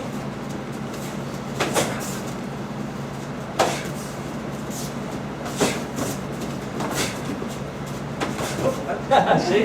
So see, I already faked him out a little bit. So the idea is to actually get your partner to see it and react to it quickly, to where they would be able to, in sparring, react to this position versus this position. Okay, go ahead. Or if you get something in on this body instead of that arm, right? So on this one, we're in here, this way, okay? So I get him to reach for the arm. So I get him to reach. Now, as he reaches, I collapse and then come this way. As I collapse, I'm not going to pull my arm back, so I don't want to see his a little slow. Okay, so it's more of a 1-2 this way combination. Then it's going to be harder for him to catch it. So you get him to overreach, and then you come right over the top this way. Now, that's one, back this. That's one example of how you can do that. But the concept's the same. So again, I get him to overreach so that I can get in on him here, right? So maybe, like you do more of the WKF style stuff. So maybe overextend and then come this way, for example, would be the same thing, right? You guys that do more of the jiu-jitsu, maybe you don't want to back fist, keep moving past them. So maybe you guys would want to come into here, something like this, see where you can get in. Or even let them block it, and then you're just in here to start picking this stuff up, right? So you got to modify some of these to fit your fighting style. But start out with, just to get the concept, go 1, 2. And then after you've done that for a little while, if you want to start looking at what you could do to expose that weakness for your own fighting style, then do that, okay? All right, go ahead. Stances, kicks, those kind of things. So we have 1, 2, 3, 4, they're a little more opened up, a little more relaxed, right? The thing with 4 is it's easy for him to see where I'm going in all these different places. So what we got to try to do is create an opening. So this way, okay? Everyone got it? Okay, so I punch low first, because this gives him some resistance. Then I throw this one high, and then come this way. Because he should block this one. This one he should block, boom, right here, okay? And I'm really not pulling this one back, because there's a big difference between, he might block that curve, right? This way is much quicker, so then I'm on him. So again, you're right here, 1, 2, 3. Okay? Now, like I've been saying this whole time, if you wanted to, you can modify it for what you do. So I could go 1, right? 1, 2, 3. See? This way. You just fake this hand out there, for example. I could go 1, 2, 3 this way, right? So you can change it for your concept, but the thing's the same. You pin this arm, come right here, right? So, pin, fall. Okay? This depends on how you want to move. Okay? So, real quickly, it's body, head, and since he's this way, you're going for this backhand, body, head, head. Okay? Yes? Did you explain the difference of between 3 and 4 of where that rear hand is? Yeah. Oh, Okay, so the difference between 3 and 4, 3, the hand's in front. It's past his center line towards me. 4, it's back. I used to fight a lot of people who keep this hand back, bang, just blast you with it, right? So, you know, you see this hand back, it's a good idea to keep it back, to just kind of check it a few times, okay? All right, go ahead, try that one. I've never seen that before. Oh, if you're standing like Kimbo guy, I've never seen that before. If you can narrow it down to, no matter how they position their hand, it's going to be one of those 4 ways, at least you're in somewhat of a familiar ground. I always say in fighting, if you don't know what to do, get to familiar ground, right? And I think that's a big concept in jiu-jitsu, right? If you don't know what to do, get the side mount or mount or something that you know where you're at so you can do something. So from here, take a break from working those philosophy ideas and just start working on some techniques and things to build skills. How many people here are happy with their kicking ability at this present time? Oh man, no hands. Okay, we're gonna fix that. So we're gonna do something to build strength in the hips. Because a lot of kicking is being fast with the hips, being fast at bringing up the leg, and having some strength in this area. So we're going to start out with something they call figure 8. So he's going to kneel down and hold his arms out, right? And all I'm going to do, what do you think? Should we do 2 minutes each leg? 30 seconds. Just kidding, just kidding. 30 seconds. They seem to have figured out where You this seem is going. to, you seem to like 30 seconds, but 30 seconds is a really long time to do this. But what you're going to do is just draw an 8. Right here. So dexterity, speed, this kind of thing. Balance. Okay? Now if you need help with the balance, you can lean against something and start there. Okay? But do maybe 10 8s. Try not to put down your foot. Do 10 8s on the other side. Try not to put down your foot. And then switch. Okay? Alright, let's focus on a few kicking combinations. And then from there, we're going to get into actually some takedowns for sparring. So I'm trying to accommodate some of the karate techniques, but then I'll also come back around and do some takedowns and things for you jiu-jitsu fighters as well. And I say jiu-jitsu fighters, I do all these things when I spar. And these sweeps that I'm going to teach you to make here, I do when I compete in tournaments too. So they're effective across the board. But what we're going to do is kind of create a target with our arms. I want you just to start warming up your side kick this way, right? And then you can double it up. Double that side kick up. Because doubling up the side kick is a lot different. If you want to use kicking shields, you can. We do have those there. But doubling up the side kick is a lot different than trying to double up, say, a roundhouse kick or a front kick. Because your roundhouse kicks, your front kicks are basically leg extensions. So they're easy because you're bending the knee. Your side kick is the same thing as like a one-legged squat, right? So it's the same muscle group. So in order for me to double up the side kick, I have to actually be able to rechamber the leg in that motion. So I want you to try that first. It's pretty difficult, but then I'm going to show you how you use that in sparring, okay? No, that's okay. But in fact, I said I'm going to show you how to do it in sparring. I never once got a point for this, but I kept my opponent from hitting me many times. Because what happens is, when you throw the side kick and they block it, they want to follow it back to hit you with their reverse punch normally, or their counter punch in sparring. So I throw 1, 2, and he ends up running right into that second kick. In fact, there were a couple times I threw the hook kick, came back, and threw the side kick, and it kept them from getting their point on me. So for defense, the double side kick is really a good thing to do. Okay? Try it out. Posture straight up and down. lean back. Lean back. I try to keep my posture up. Keep your posture upright. We're supposed to keep our posture. Yeah. What do you do? I was leaning back, but I was supposed to be moving in. Okay, here's the thing. A lot of times when you train martial arts, you get a lot of this. The way we do it is this way, and that's the only right way, and nothing else could possibly be right. Okay. There's a pro and a con to both. If I kick leaning back, I gain more distance. So like here, with my foot on this line, that's as far as my foot can stretch if I stay upright. But if I lean back, I get a little extra distance. Sometimes you get a little more power if you lean back, because you get a little more leverage turned into it. You have more body weight, you come forward with it, but sometimes you get more snap if you lean back. Disadvantage of leaning back, you can put that down now. Nobody does this. So the second your body posture changes backwards, they know what you're throwing. So if you can stay here in this posture and kick, it's a little harder for them to see what you're doing. If you can keep your posture upright, you'll catch more people with the kick. But leaning back has its own advantages too. So I just want to point that out, that I practice kicks both ways. Because if I'm trying to get distance, I'll lean in here this way. And I'll lean back and get that extra reach. But if I'm kicking close range, I try not to lean. Okay, as much as I can. Sometimes it's not humanly possible. Okay? As close as possible. But as close as possible, right? So that's just something for you guys. Now what we're going to do is work on, for a minute, hiding our kicks. Or making our kicks quicker, okay? So, in order for me to throw a right punch, I have to turn my right hip forward. In order for me to throw a right kick, I have to turn my right hip forward. So if I throw like a reverse punch, for example, I'm halfway to that round kick. Okay?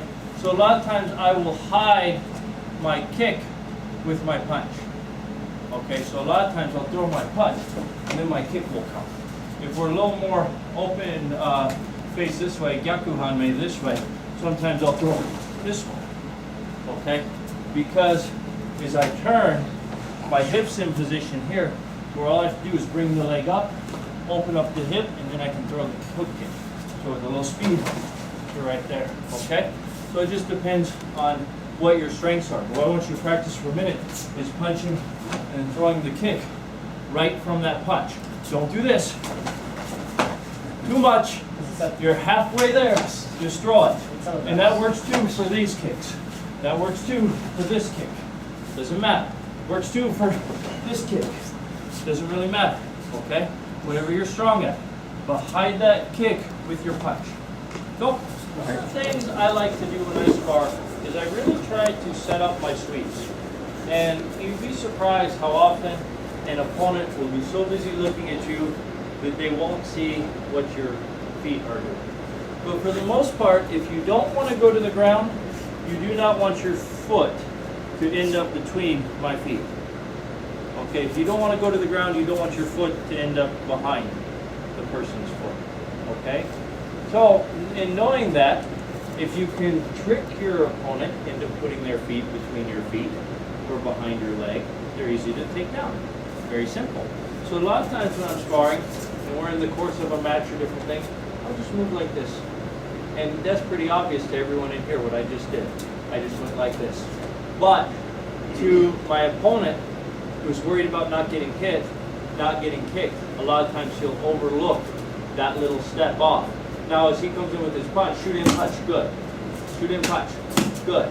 The timing is important because he shoots in and punches, you've got to hit his leg before it touches the ground. Now shoot in, punch, we'll have bad timing. No good. His foot's already planted. If he shoots in and I wait too long, no good. If I go too soon, it's no good.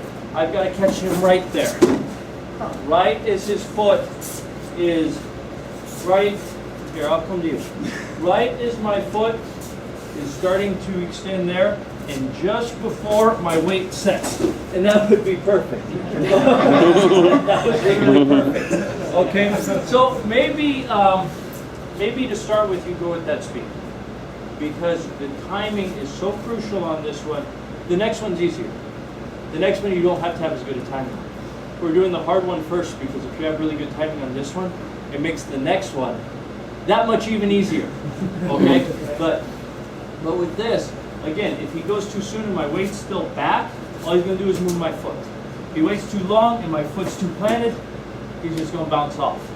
So he's trying to catch me in transition, yep, right there like that. Okay? So go ahead and try it with your partner. One thing I will say is that what I do with some of my classes to teach this, especially for kids, because this is hard for kids, so what I'll do is I'll have everyone line up and he's going to practice sweeps on maybe 5 of us. And I'll have the kids actually step in this way so that they get used to hitting it right as the foot comes down.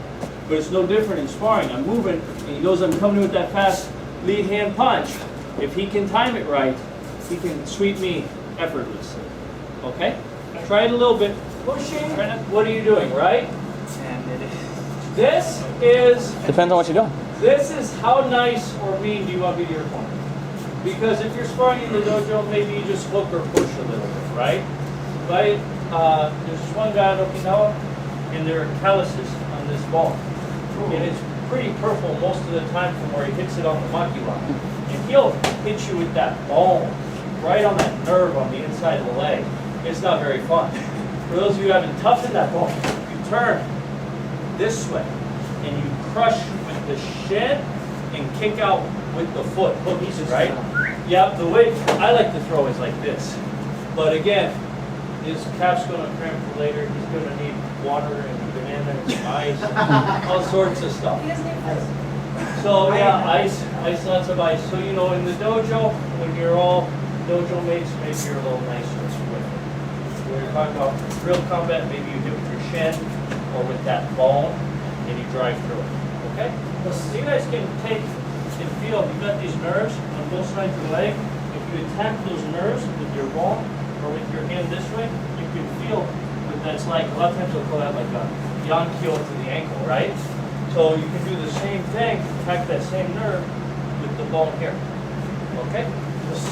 Okay? And then trying to hit you. Whoa! Okay? So you can always follow up with punching, which is what most of you karate guys will do.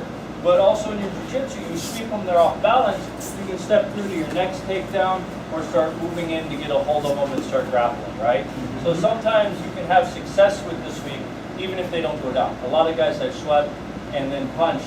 Actually, there was a big international karate tournament recently where the guy swept them and moved them just enough to kick to the back of the head like that and got the high kick, the big points for that. And so sometimes with the sweep, you know, depending on what your skill set is and how you want to follow, you can have success with it even if they don't go down.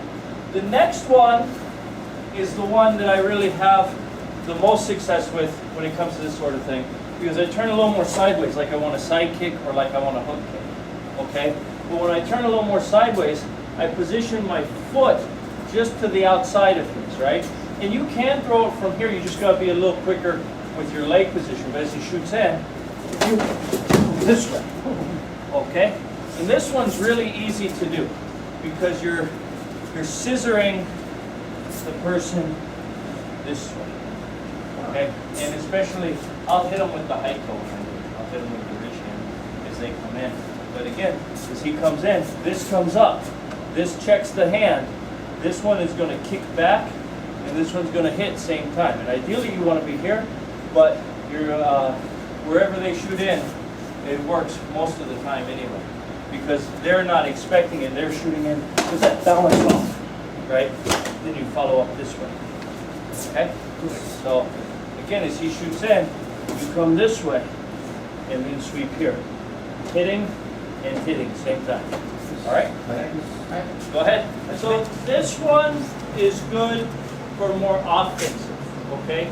And remember what I talked about earlier, when you throw the punch, you're halfway to the kick. This time, we're going to be halfway to the takedown. So as you're sparring and you're doing different things, throw. This Oh, that one. Okay, this one, I'm here. Now here's the biggest mistake people make. It's stopping. Going around. That direction. Why are you going all the way around? The shortest distance between the 2 points is a slightly angled line. Okay, so from right here, you punch. I want this foot to touch his back foot as quick as possible.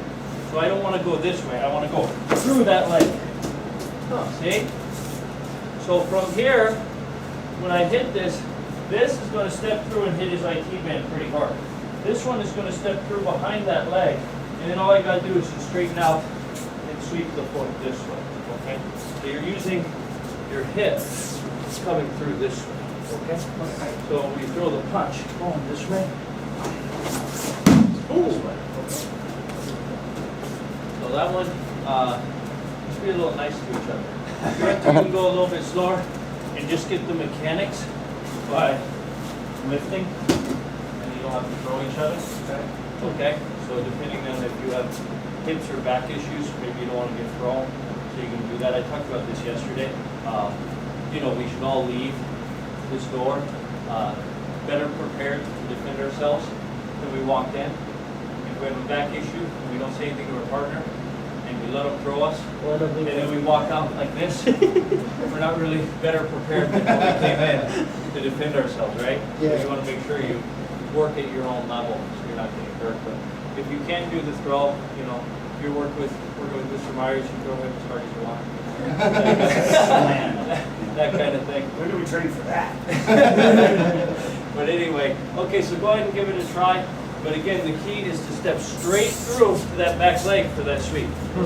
I think in theory is a great way to start learning how to fight. But unless you actually get out there and move around and spar a little bit, you're not actually going to improve. And I think this is a good thing because anytime you have an opportunity to move with people from different schools, different fighting styles, you should take advantage of that opportunity.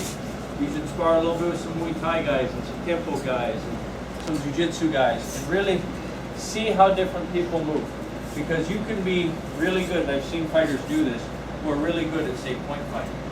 But then they try to fight against a boxer and they get beat because they have no idea how to move like that, right? And this is what I'll say too. I work out with the guy's 8th degree black belt in our shorin-ryu system, and his philosophy is whoever controls the distancing will win the fight. And you think about that, Jiu-Jitsu has a very specific distance. Boxing has a very specific distance. Karate has a very specific distance. If the karate fighter keeps anyone else at his distance, he will win. The Jiu-Jitsu guy keeps anyone else at his distance, he will win. So it's all learning how to keep the distance correct, okay? So what I'd like to do is a couple rounds of free sparring. What I ask is for us not to go hard. Use it as a learning opportunity, especially we have some beginners out here, we have some black belts out here, and not everything is equal, right? So what I'd like everyone to do is just keep it light and play nice. And remember, we are doing striking, right? So, you know, it might be that if you and I were fighting, maybe if we're striking, maybe I would do a little better. But then maybe if we were grappling, maybe you'd do a little better. So be respectful of the fact that we're all here to learn, and you might be better in this one instance in something we're doing, but that doesn't mean you're necessarily better overall in everything, right?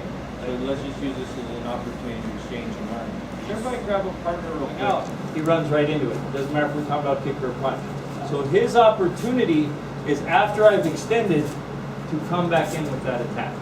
And when you do that, if you're a striker, you strike. If you're a grappler, you grapple. And you follow that attack back in. And the more you guys can drill that, the better you'll do. And so oftentimes, even when I was playing with the kids, I don't know if you guys noticed or not, but the kids would throw a kick, and I'd move back, and then come back in on it, right? And that gets into a little bit more sport kumite, but the concept's the same of coming back in right after they miss, right? So a lot of times you want to make your opponent miss so you can capitalize on that opportunity, that open. Okay? Any questions before we go out? Like it does those Sensei's fundamental form. Steps in 1, 2, 3. 1, 2, 3. 1, 2, 3. So this part is 2 strikes. Same hand. So don't move. 1, 2. Solar plex and nose. So you start building your hands. Then later on, as you develop that speed, you can add a strike between for more speed. Okay? So, but this starts out right off the beginning with our Fuki no Kaku, developing that speed. The other aspect of this type of technique is if he blocks the first punch, yep, then you come in. If he parries across, roll it. So if he blocks this across, roll it straight in. Okay? So it also teaches you one. Okay? Try a couple of those things, just real basic, fundamental hand speed drill. Or on training your speed, which you get with multiple punches. You take the one right here, this way. Okay? So you can work that for your hand speed this way. Okay? I know it's hard like that. And then Yamshi would always blindfold himself, but you guys can close your eyes if you want. Yeah. Okay, but that's good for just learning to relax, torque the hip. Just let it go from here, right? Relax that arm. This way. Okay? Reality, you're punching here. Going through. Just for training the speed. Back up just a little bit. Come closer. I hit here. Go through. Back a little bit. Yeah. Right here. And I'm just right past. So I'm punching through the center. All it takes to hit the target is just being a little closer. Okay? One for hand speed.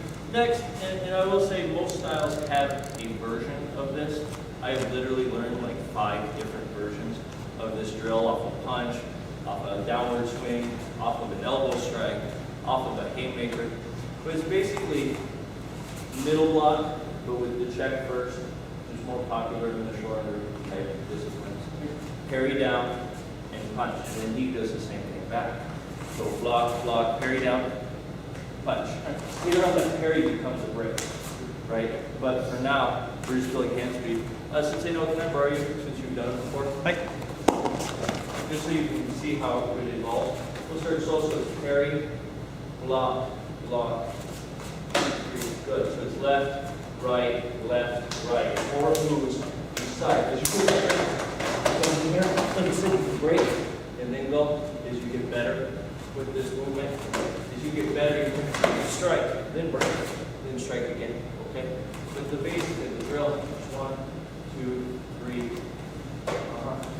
Just like check that down pretty hard, keeping this trapped. It's almost hard to get that block if you don't use your left hand, because this one's trapped to your body. Okay? Try that first. Maybe we'll do elbow or hand. Okay? Down. Break. Maybe go a little slower. Right? Now, if you're in a fight and you actually break this, what are you going to do next? Hit him. Okay? A lot of times people try to go around this arm. Just pull it down. Break his face. Even if the arm's not broken, break his face. Okay? If you come here, he's got a bent arm, and now he's resistant, strike. Don't mess with him. Just move to the next technique. Okay? Again, you break, pull him in and strike. You do the same thing. So I break, pull you down. See this? You play here. Now go. Break. Now pull. Yes. See how you didn't affect my body? Because you pushed it into me, be above the elbow. Pull this. Yeah. Pull your lat. Squeeze your lat that way. Pull. Yes. Now. See? Like this way. And Goju talks about that a lot. Squeezing with the lat, using the chi-chi, the kate, you're always squeezing with the lat.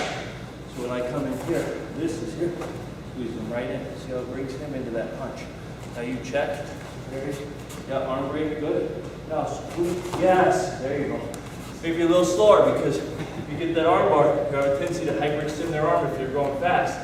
And then when you pull them in, you don't want to blast somebody either. Okay, so a little slower, but now add in the arm bar. You know, after they know how to arm bar, after they know how to block, get their basics down, then you can start building some fluidity drills. Because the fight isn't going to change instantly. You got to be able to be quick and fluid and keep up with it. Anybody who's done Kumite knows how fast things can change on you, right? Now we're going to do the same thing with an elbow strike. When you do this drill with an elbow strike or a haymaker, the nice thing about doing that is there aren't a lot of traditional karate drills that defend against the haymaker. Some against the elbow. We don't get a lot of practice with that. Now with MMA being so big, we can be attacked by an elbow, a hook punch, a kick, a double leg takedown, anything. And so our karate's got to evolve a little bit in the sense that we got to be prepared to defend against the times, the modern attacks. So if he comes in with an elbow, block, parry, push, and then you catch it. By the way, I learned this from Takedowns, so this is from one of the Okinawan instructors. Yeah, you want to catch it, because if you try to catch here, it's going to power right through. This elbow's strong, so if I'm throwing here, see, so you've got to keep this there, so you can really, especially if it's hot, catch it. Yes, now it comes through. But you guys can, you know, our Goju black belt over there can take the shots to the arm, but you don't want to do a lot of arm conditioning if you're sore from the rest of the camp. Then just chill out the power and just learn the drill. And then as you go back to your own dojo, if you want to do some rotate high with it, you can increase the power. Okay. It's the same type of principle with the fact you have to stop the attack versus just parry. But he's going to throw a haymaker. I'm going to block the same way as the elbow, pass it through, and then punch. Good. Same type of drill, same type of idea, just a little different attack. Now here's the fun part about this one. So if I duck it, I'll throw left. Now we're on the opposite side. Yeah, so he ducks it, and then you come right back up. Right. Okay, so you can actually work this one both sides. It just, you got to be ready. So if we're working the drill, right, if at any point he ducks it, I'm going to immediately throw left. And now we're on left side. So you got to parry one more and punch left. There you go. So once you get good at the drill, you can kind of flow with it and go left side, left side. And anyone can switch it at any time, right? So anyway, this is kind of fun element that one has that the others don't. I like that too.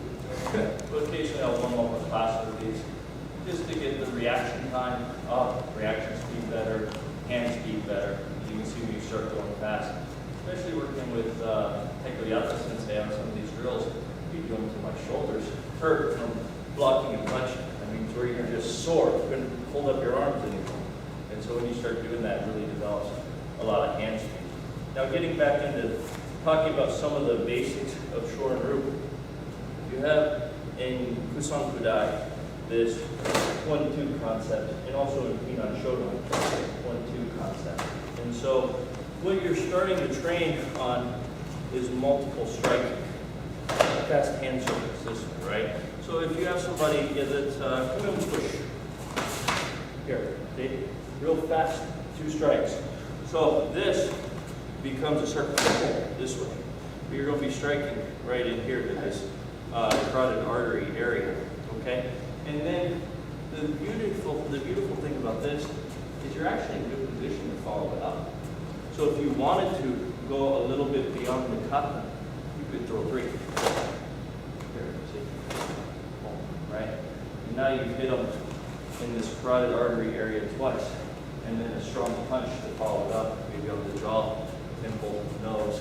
I don't know too many people that are going to stand after being hit hard 3 times in rapid succession like that. Okay? So go ahead and try it. Try to get this circle down, get past the jaw. But it doesn't matter. If you do a hammer fist, you're striking with this part of your hand. If you do a shoot-toe, you're not hitting with the fingers. You're hitting with the same part of the hand, so it doesn't matter. So people have a tendency to hit very flat. And like I can come in here and hit flat, and I don't get much of a reaction. But if I torque this ball into that target, you get a lot of penetration. So when you're attacking the nerves in the neck, you need to penetrate into it. So don't hit super flat. Give a little torque so that you can really get that in deep. Okay, same thing. For what you're doing, see how this whole thing is flat? You're just slightly pushing that bone forward. It's a bone this way. And that's just wrist torque. So then when you add the body drop, the hip turn, you can throw it from a distance from here, then you have some real power built up behind that torque, like what you were talking about earlier with the punch. Well, that's just the ending. Yep. That's just the cap on the end of the technique. So, okay, yeah, go ahead. One, block. Yep, strike, good. Now look at your stance. Okay, because the stances are there for a reason, and each stance has a purpose. Either forward pressure to disbalance the person, deep sinking pressure, very centered, or in the cat stance, we're back. You're back so you can use that leg to attack. In most of your stances, you are going to attack the person's leg. But he comes in with a push. Now I've already damaged him before we even started this barrage of attacks here, right? Just for fun, step in with the other leg. So here, now you said we would use this stance. So after this, 1, 2, 3. Okay, so you can use your stance in different ways, but you should always be using your stance. He comes in with a push. I can kick to the groin, I can kick to the leg, I can kick to the nerves at the ankle. It doesn't matter, but you want to break up his attack. So you should do something to disrupt his rhythm as he comes in. So try using your stance a little bit on that. Then I like to look at attacking. So one is the foot. When you're looking at the foot, you're not going to attack this bone. This bone is the largest, hardest bone to break in the foot. You're always going to attack to this side. You have different nerves all through there that you can come in and attack. If you go a little higher, on the outside of the ankle, you have a nerve on each side. If I kick into the bone, it doesn't do anything. That's just going to agitate it.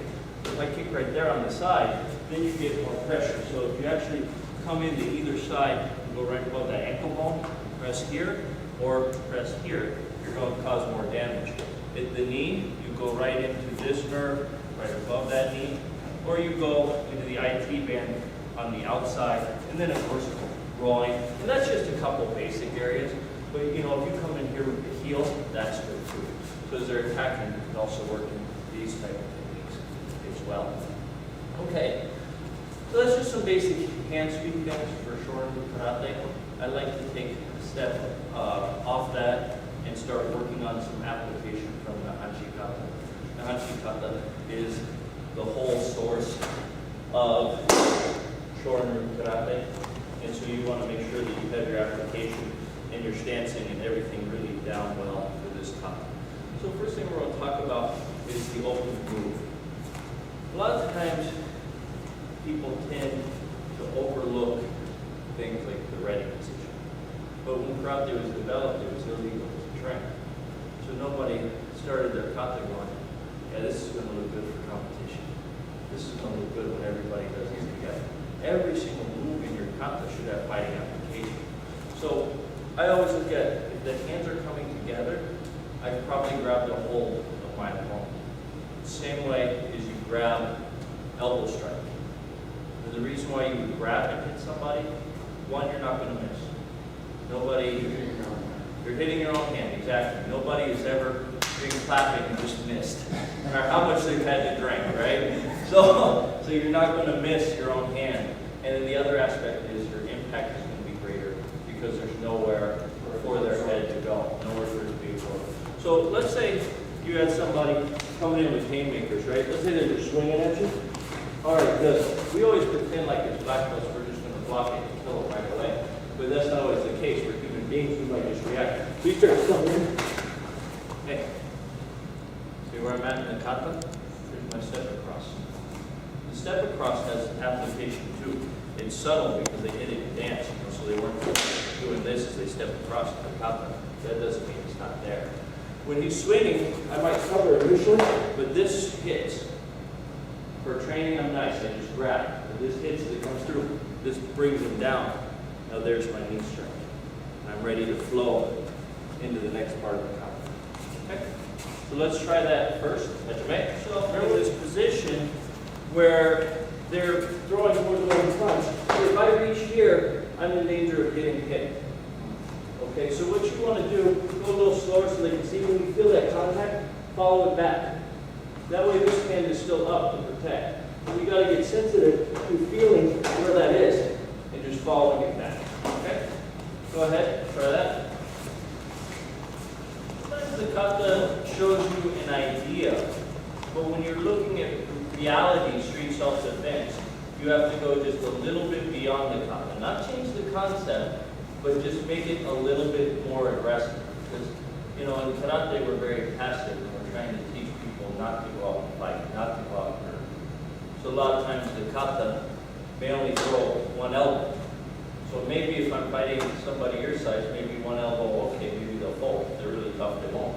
If I'm fighting somebody Ryan Parker's size, maybe I'll need 2 elbows and a crowbar and a truck to hit them with, and then maybe they might go down, right?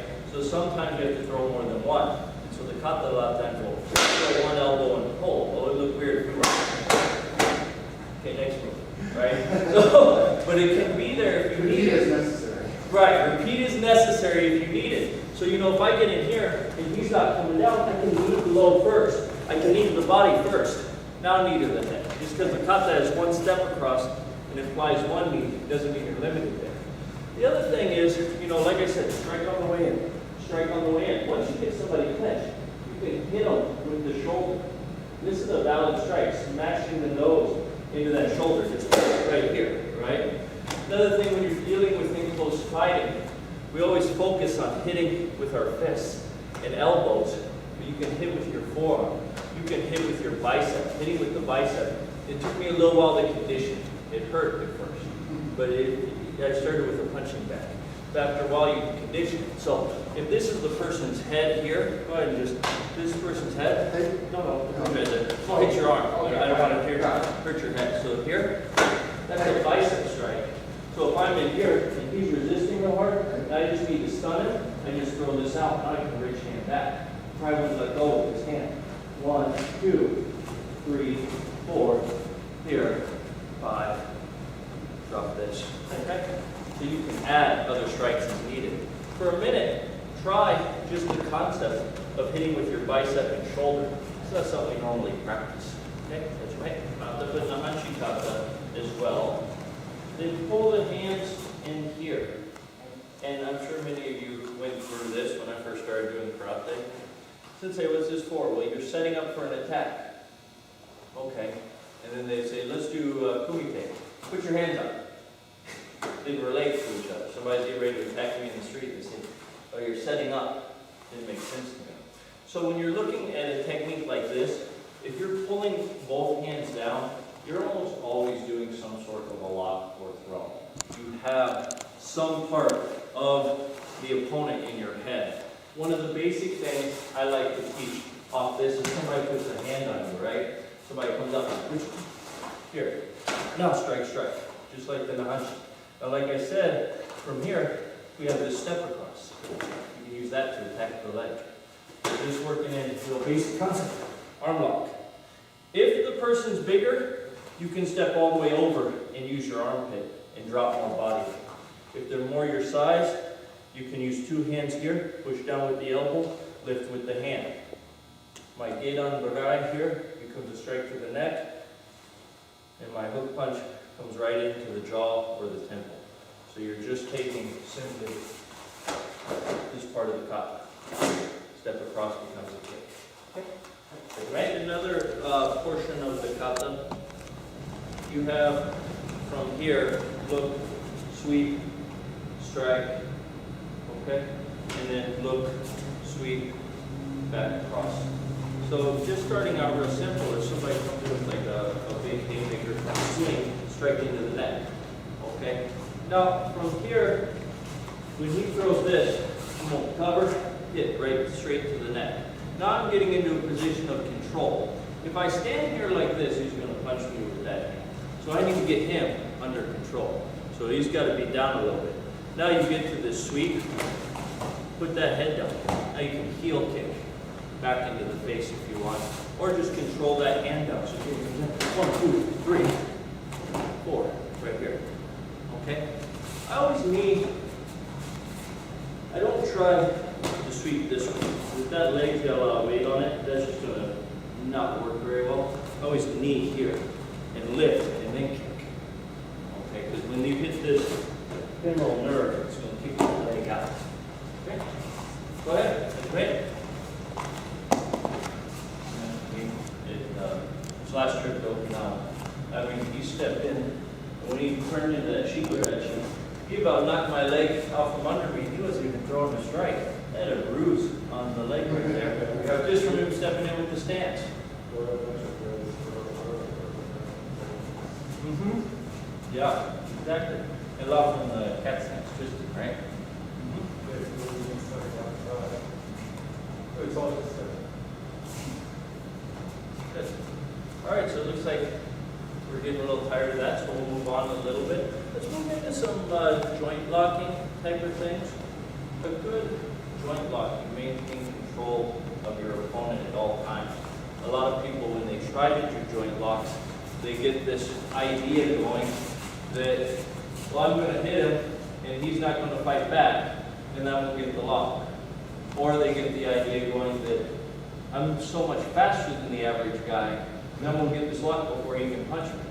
And the reality is a punch is such a short, straight line shot that your joint lock will not be quicker than the punch. So if you want to do a joint lock correct, you have to control the person during every step of the lock. It's your job to keep their shoulders turned, to keep their body out of position for the lock. So the first thing I like to do is teach an armbar drill to teach proper mechanics of the armbar, which you're all black belts, so I'm sure you have that down. And then also teach you to control the shoulders. So from right here, reach up and grab my hand, you grab the wrist, pull it down. So you pull it off. Now turn your shoulder forward. When you turn that shoulder forward, it gets me offline of the punch. Now roll it me into the armbar. Good, now from there, you will grab. Again, from here you can punch. See, you turn.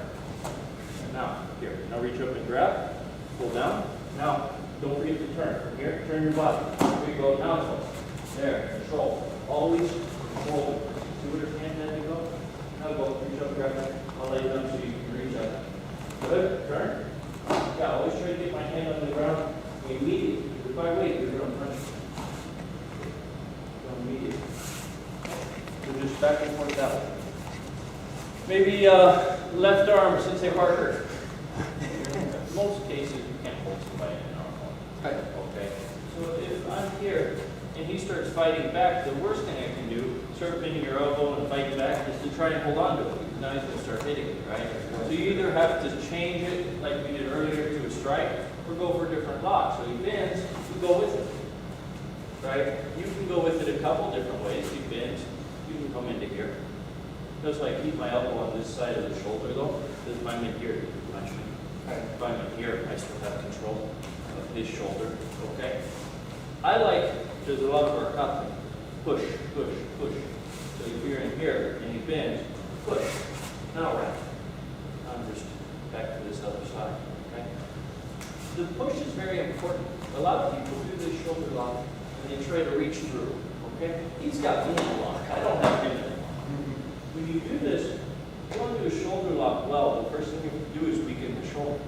So it's almost what we were talking about earlier with the bow, moving your whole body in, right? So when I'm here, I move my whole body in. Look where his arm's at. His arm's in a weakened position already. All I've got to do is turn. Don't, not out here. Out here he can get away. He can fight. He's out. Okay? This elbow needs to stay right on your center line. Not keep it right here. It's all good. Strike, break. Okay? You have hold the other hand, you can bring it up. He tries to reach over, do something silly. Now you've got both. Okay? Depends on what he does. Right? Okay, so again, from this arm bar, when you feel them start to resist, you just push it. Notice my arm is straight, just like that. I'm not weakening my lines to try to wrap. My arm stays in a strong position. Just like my cup. Okay? Always. Okay. So anyway, that gets gets into this. Now, in kata, in your bunkai, you really have 5 elements to your bunkai. Your striking, your throwing, your joint locking, your choking, and your grappling, or just the acting, seizing, pulling them in, this sort of thing. When you put it all together, that's when your bunkai really starts to grow. Okay, but there are certain moves in kata that have to be either chokes or joint locks. Like this one does not make a very good strike. So it's got to be one of 3 things. A joint lock, escaping some sort of a grab, which gets into your grappling, or a choke, right? I work in Pasai Dai here, once more no Pasai. You come in and turn, knee strike, and then pull up. Well, if you're knee striking, you normally have control of the head and shoulders. It's a fair statement to say, right? With all the kata reach, grab, knee. So then, if you knee strike them, they're going to come forward. So if their body's forward, I just threw a knee strike. There's really only about one thing I could be doing left with that move. So chances are it's probably a choke in intention. So the way I like to work this one is strike, knee, drop down. Because the kata drops before it lifts. When it throws the knee strike, it drops. So when I'm working in here, off this, 1, 2, this pulls into the knee, right? When this drops, I use my thumb to cut down and really sink low. Then I just come up like the kata does, and you're left with the next choke. Anybody with this kata? Once more, pasai, pasai dai. 1, 2, 3, 4. You see the same type of pulling motion to it in a hanchin. I like to use that because it's something that a lot of times have. But here, insert, knee, pull, choke. Okay? Start there, okay? When you look at your karate from a self-defense aspect, you always got to be ready for the next attack. And our kata teaches us that too, always looking for the next direction, always looking for the next attack. The other things I'll do occasionally, it's not an all the time thing, I change up the training in here pretty regularly, throwing things that are unfamiliar, because that's what a self-defense situation is going to need. And so a lot of times when we're bunkai, sometimes I'll walk around and be in the next attack and see if while they're doing one technique on someone, if they are prepared for the next person to step in. And because that's reality, most of the time we don't go places by ourselves. As human beings, we're always with somebody, our significant other, our friends.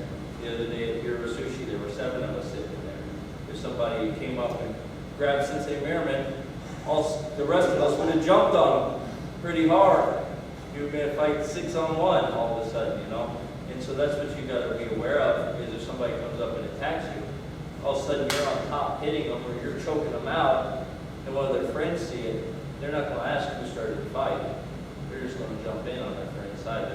Most of the time we always assume our friends are right, especially in the heat of the moment, split-second decision. So one of the things I like to work in from this choke, in regards to that, is sometimes you get locked in this choke, and both of my hands are tied up. My legs are pretty much tied up, especially if he has a hold of me or something, right? Now I can't even kick. Now all of a sudden, Ryan Parker's jumping in as a second. What can I really do from here, right? Okay, so one of the things I like to work on right here is this concept of turning the arm up. Once the arm's up, you can take that leg right out. Okay? It's all controlling the head. Where that head goes, the body's going to follow. And most people, when they're getting choked, all they want is that head out. So if you release that pressure, maintain contact. Maintain contact so you can throw. And then you have a chance to run and get away or whatever you need to do. And so that's one of those things too, though. You got to be kind of aware of what's going on. Somebody starts coming out in here, there's a purpose.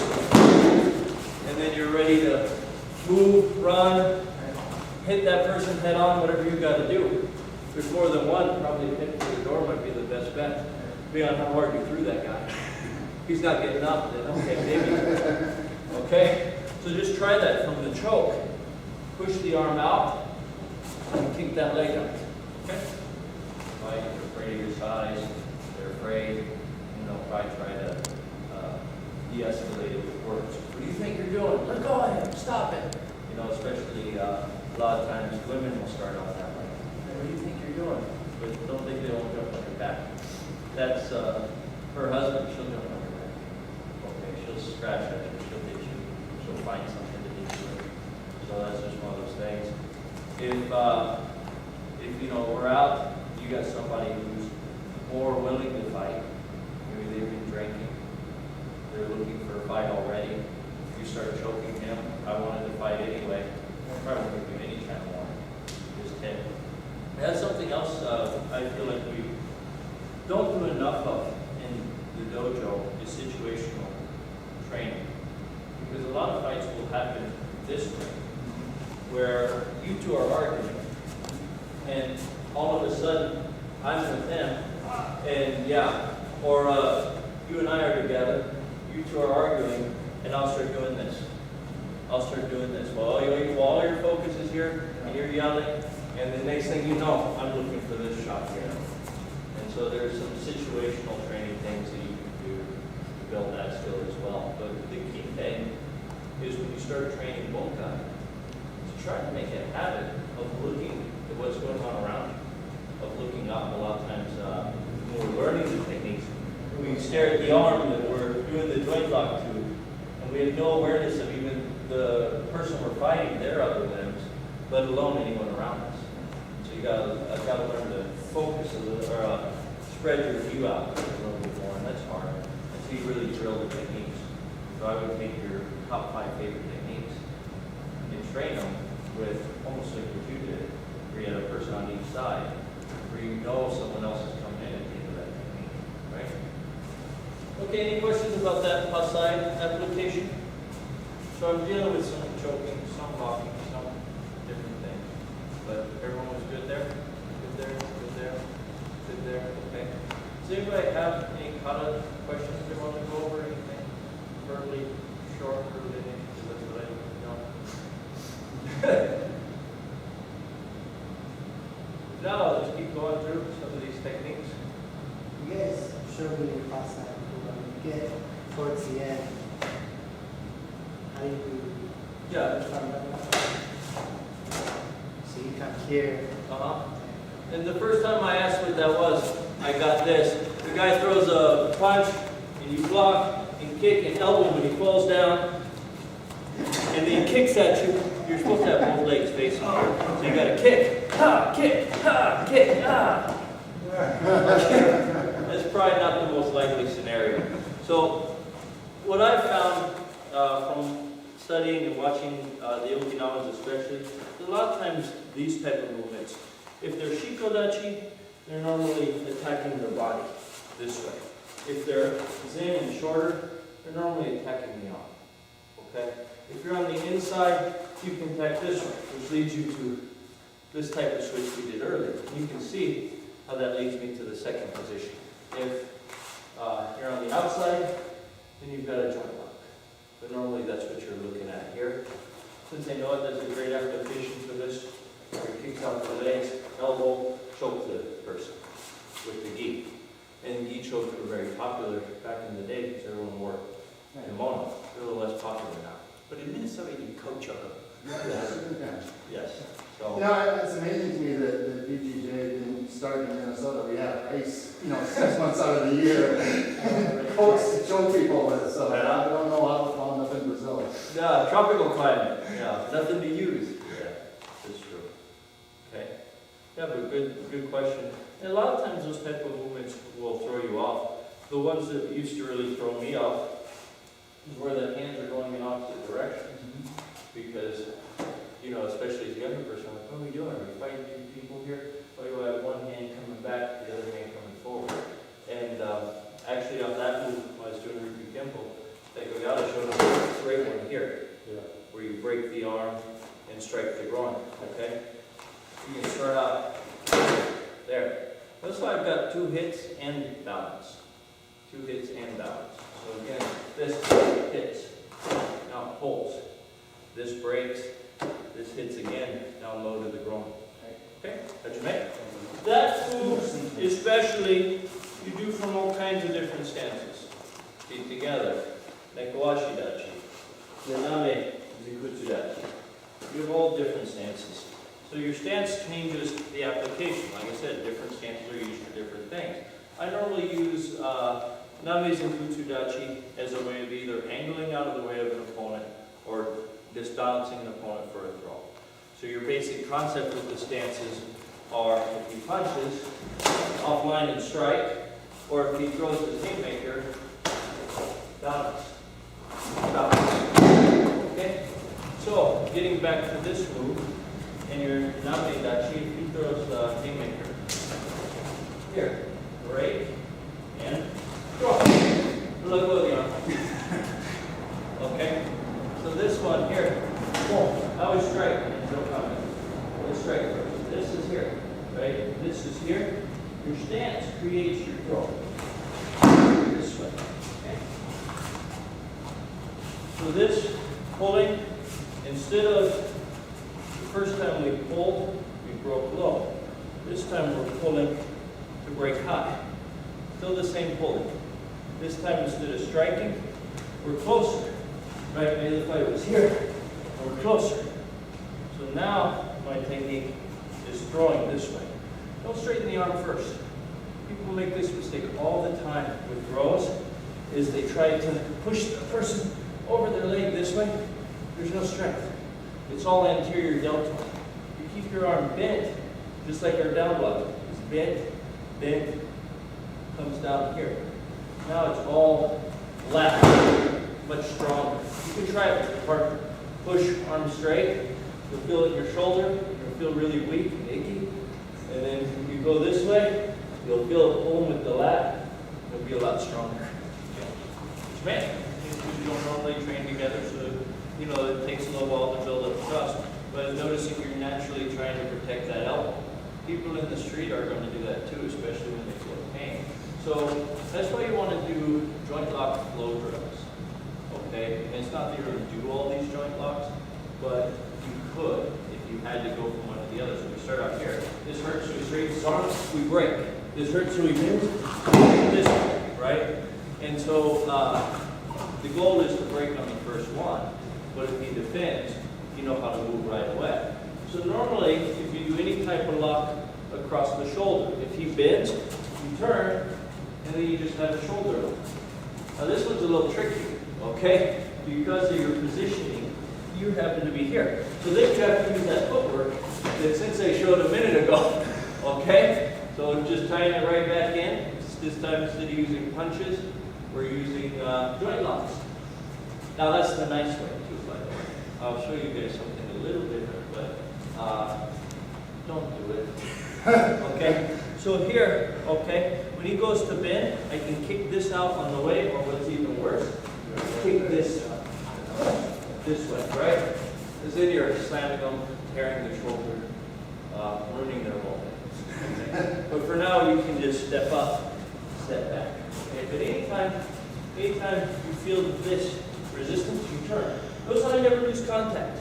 You don't want to turn out here. Now he's got me. Okay? So when I turn, this stays tight. If I start to lose contact, you can spin. Now we're dancing. He's got me. Okay?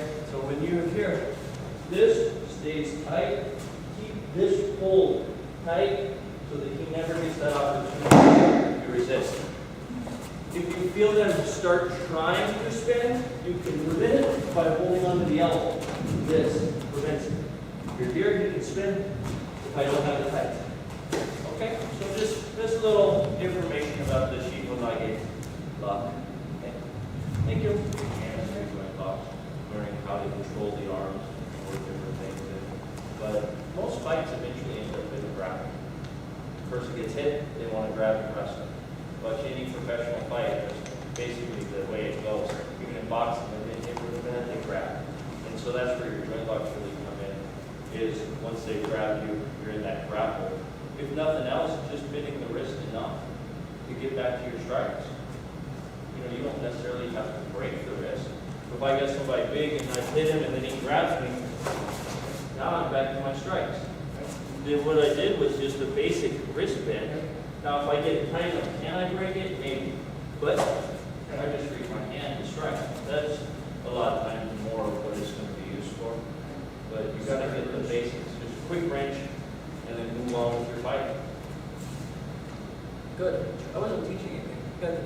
not everything. I don't did. have anything. We were just talking. But that was teaching something, so there it is. Okay, all right, so let's get into Kinan Yandan. You know, a lot of times the kata, if you don't start looking at your joint blocks and throws and turns, then you end up in weird scenarios because even like Kusanto show, you turn, you block the first attacker. You turn, you block the second attacker.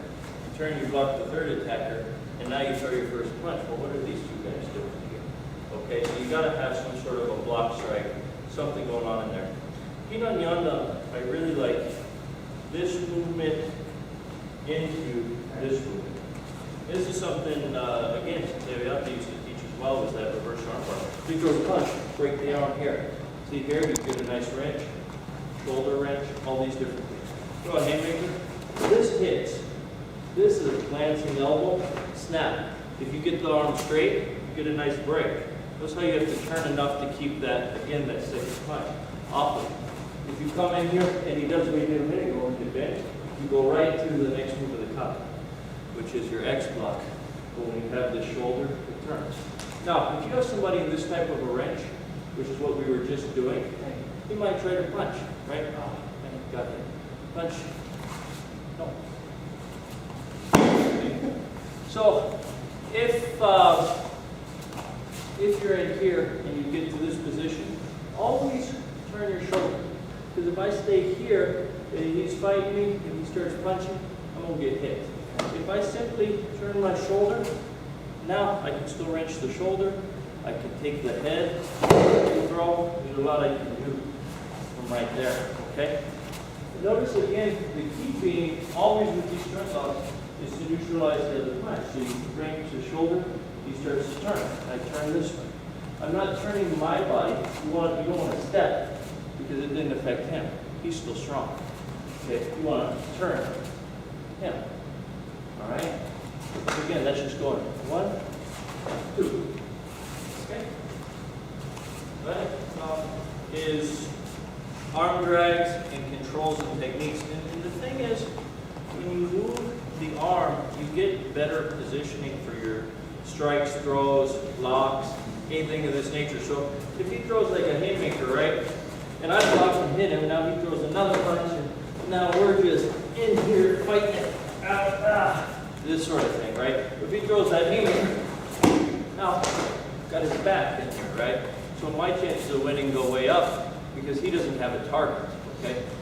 One of my favorite techniques is he throws a punch, pull him right into here. Look how close we are. We're hip to hip right now. This is going to come right up and attack the head. Reality, probably eyes, chin, wherever. This is going to attack the back. So you're coming in head and kidney. Now reality, this is going to, they're going to hit the ground pretty hard. So be a little bit careful with this. Because you're attacking the spine, right? If you want to throw somebody, make the hips weak, the spine gets weak. This way. When you do these two things, in the same time, you end up with that. And the thing is, you're not using a lot of power. If you go front to back, it won't work as well. Not saying you couldn't do it, especially you. You've got the mass to pull that off. But it's not going to work as well because we're built very strong front to back. So I push forward, he doesn't react. I push back, doesn't do a whole lot. Okay? Here, this, you push that way. This one. This one, you push this way. And so the head can resist a lot forward, but it can't resist much this direction. Okay? So again, you throw this haymaker. You're right here. There's your strike. See where I'm at? I'm already on the temple, eye. This is here. We hit and you push same time. You don't need to do that a whole lot to each other because it is rather hard on the spine and on the back, and then you have the impact of the ground. And what happens when they push on you? All your muscles lock up. And you're smacking into the ground, and then next day you wake up and you call it a chiropractor. I can attest to that. Yeah. So you've got to be a little bit careful, but the basic concept is here, opposing forces, getting this way, head and body, same time. Okay? A little bit of practice. See, I don't make that stuff up. One hand coming towards you and one hand going away from you. But you're literally powering both strikes with the same hip movement. Okay, because when this hand comes across the body, it drives this all closer to that equal and opposite reaction type philosophy. So you do one motion and hit them with both same time this way. Okay, but you can be a little nicer to each other than that. Okay. 5 applications for everyone who went to college. That seems really hard to do when you're beginning, and I don't know where you guys are, basically, you know, it's easy. I got that now. I got 7, right? But one of the things you can do in your training is a fun exercise. You can stand around with a group of your black belts. Pick one kata that you want to work for the evening, and then try to do every move from that kata against a punch. Then, once you've done that, try to do every move from that kata against a grab. And once you've done that, maybe try every move against a kick or a choke or push or whatever it is. And you'll come up with 4 or 5 different applications from that kata because it changes just slightly based on their attack. Now, you can generalize some attacks, like straight line attacks are all the same, right? It doesn't matter if it's a grab until it's actually touched you, push, punch, you do the same application for all 3 attacks, right? You can do all your wide swing attacks and then all your actual grabs in one category, right? That's just another way of training your kata. Okay? Making me nervous. Always have crazy. It's my job. So, It's my job. okay. A lot of our kata have fingertip strikes.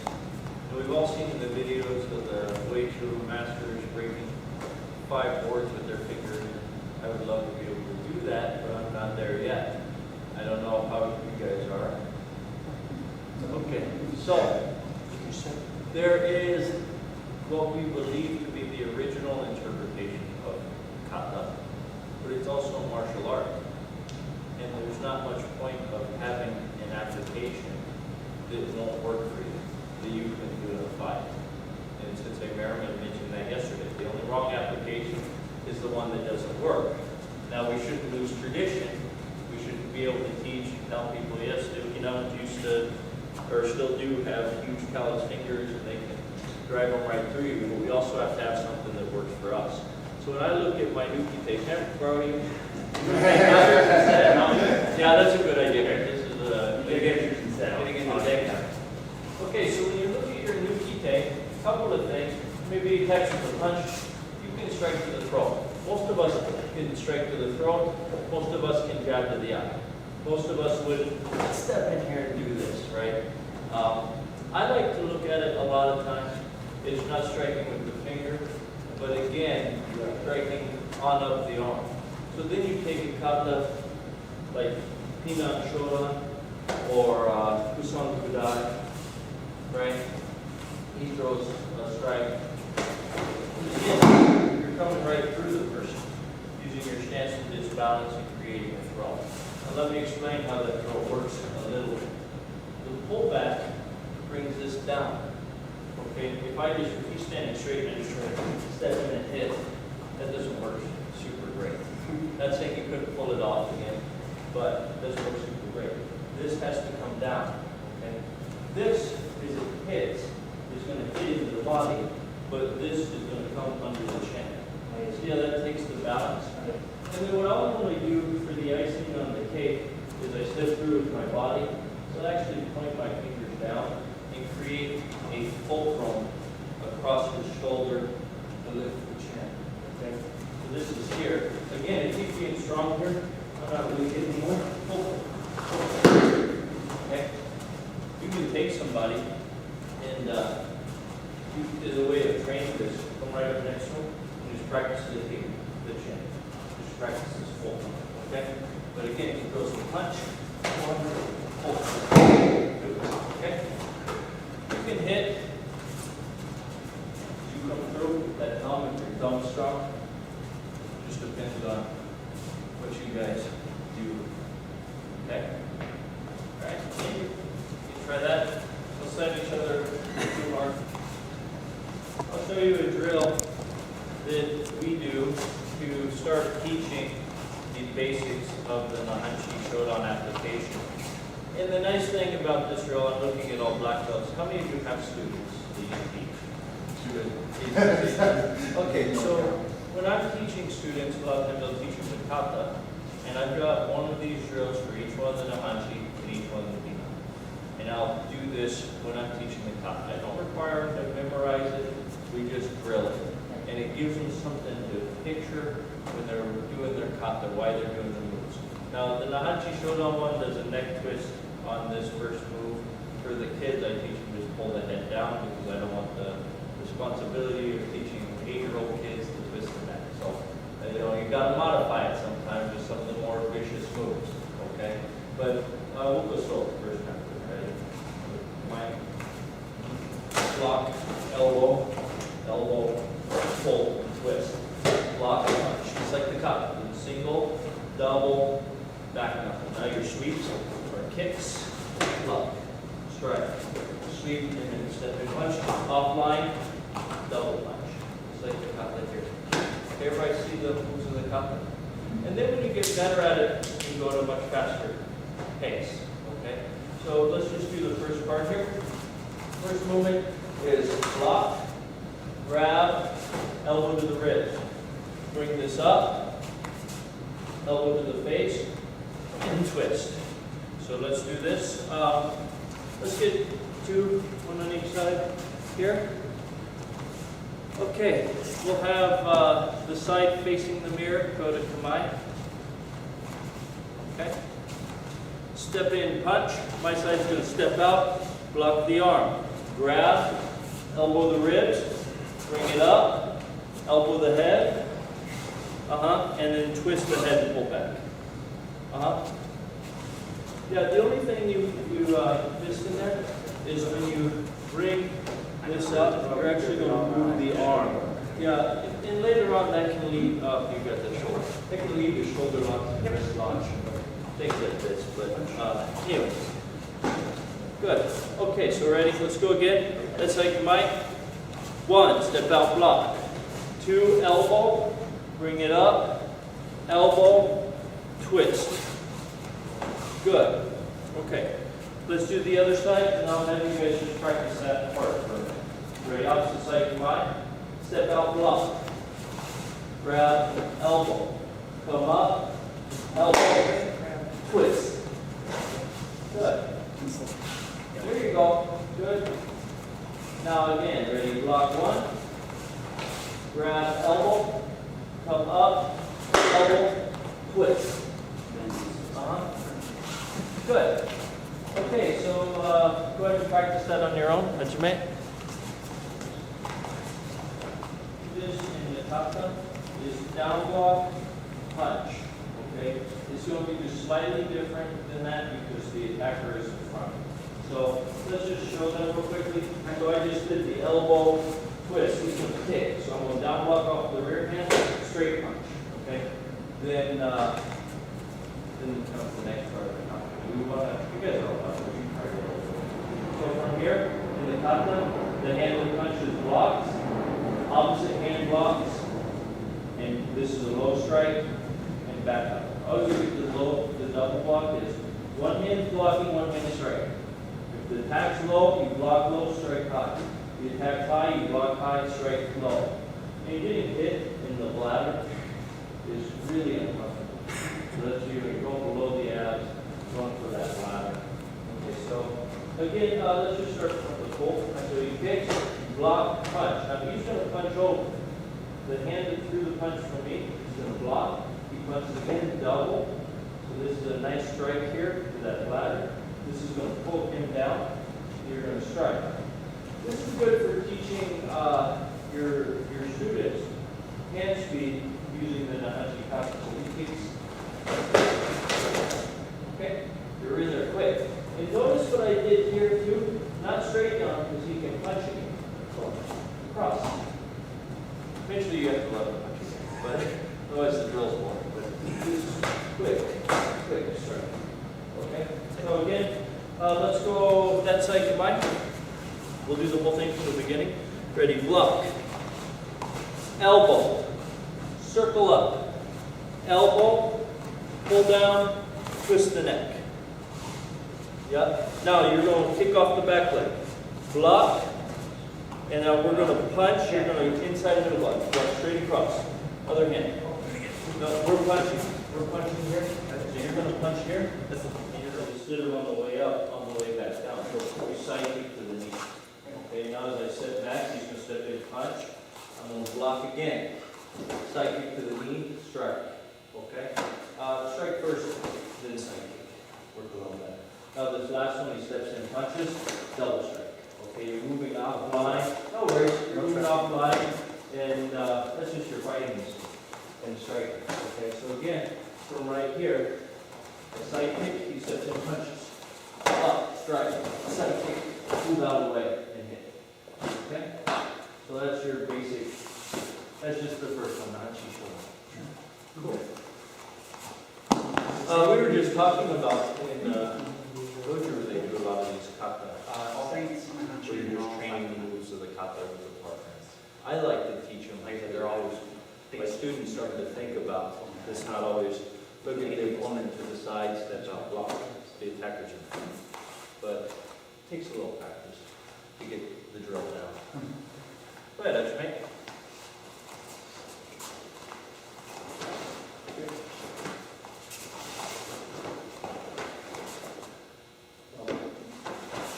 Good. Psychic. Psychic with the left. Step back, block. Step block, cross. Grab. Strike. Psychic. Step. Step offline and strike. Good job. You used to throw somebody with that last strike. I forget. Yeah. I didn't teach that one on Friday though. Okay. Oh. Just like that. Good.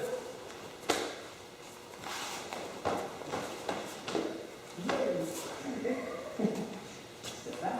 It's okay. Step down. Nope, same hand.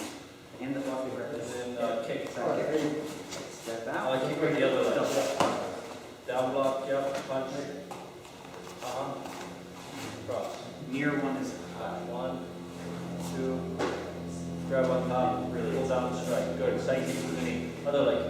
Change your feet. Side kick. Now step back off that side kick. Block across. Step all the way forward. Good. Grab, strike. Side kick. Step down. yes. Put your foot down. Step off the line. Strike. Take this back to somebody. Don't know who, but somebody. People always like to argue style, but you teach good, you rules, you punch, kick off line. The addition is And shorter, couch today, well, you have to kick off line, you strike. So when I have this arm, I pull it before I do it. So I added that. That's not officially what for, but and you can basically use it. Oh. Yeah. You're still trade ideas, respect each other.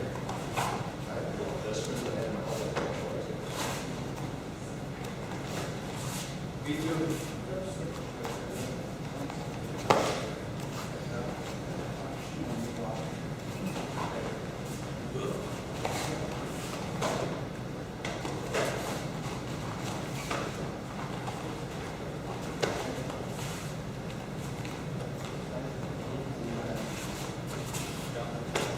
Don't forget on this part to strike, then kick, then stop. This is kind of joint kick there, back in that knee.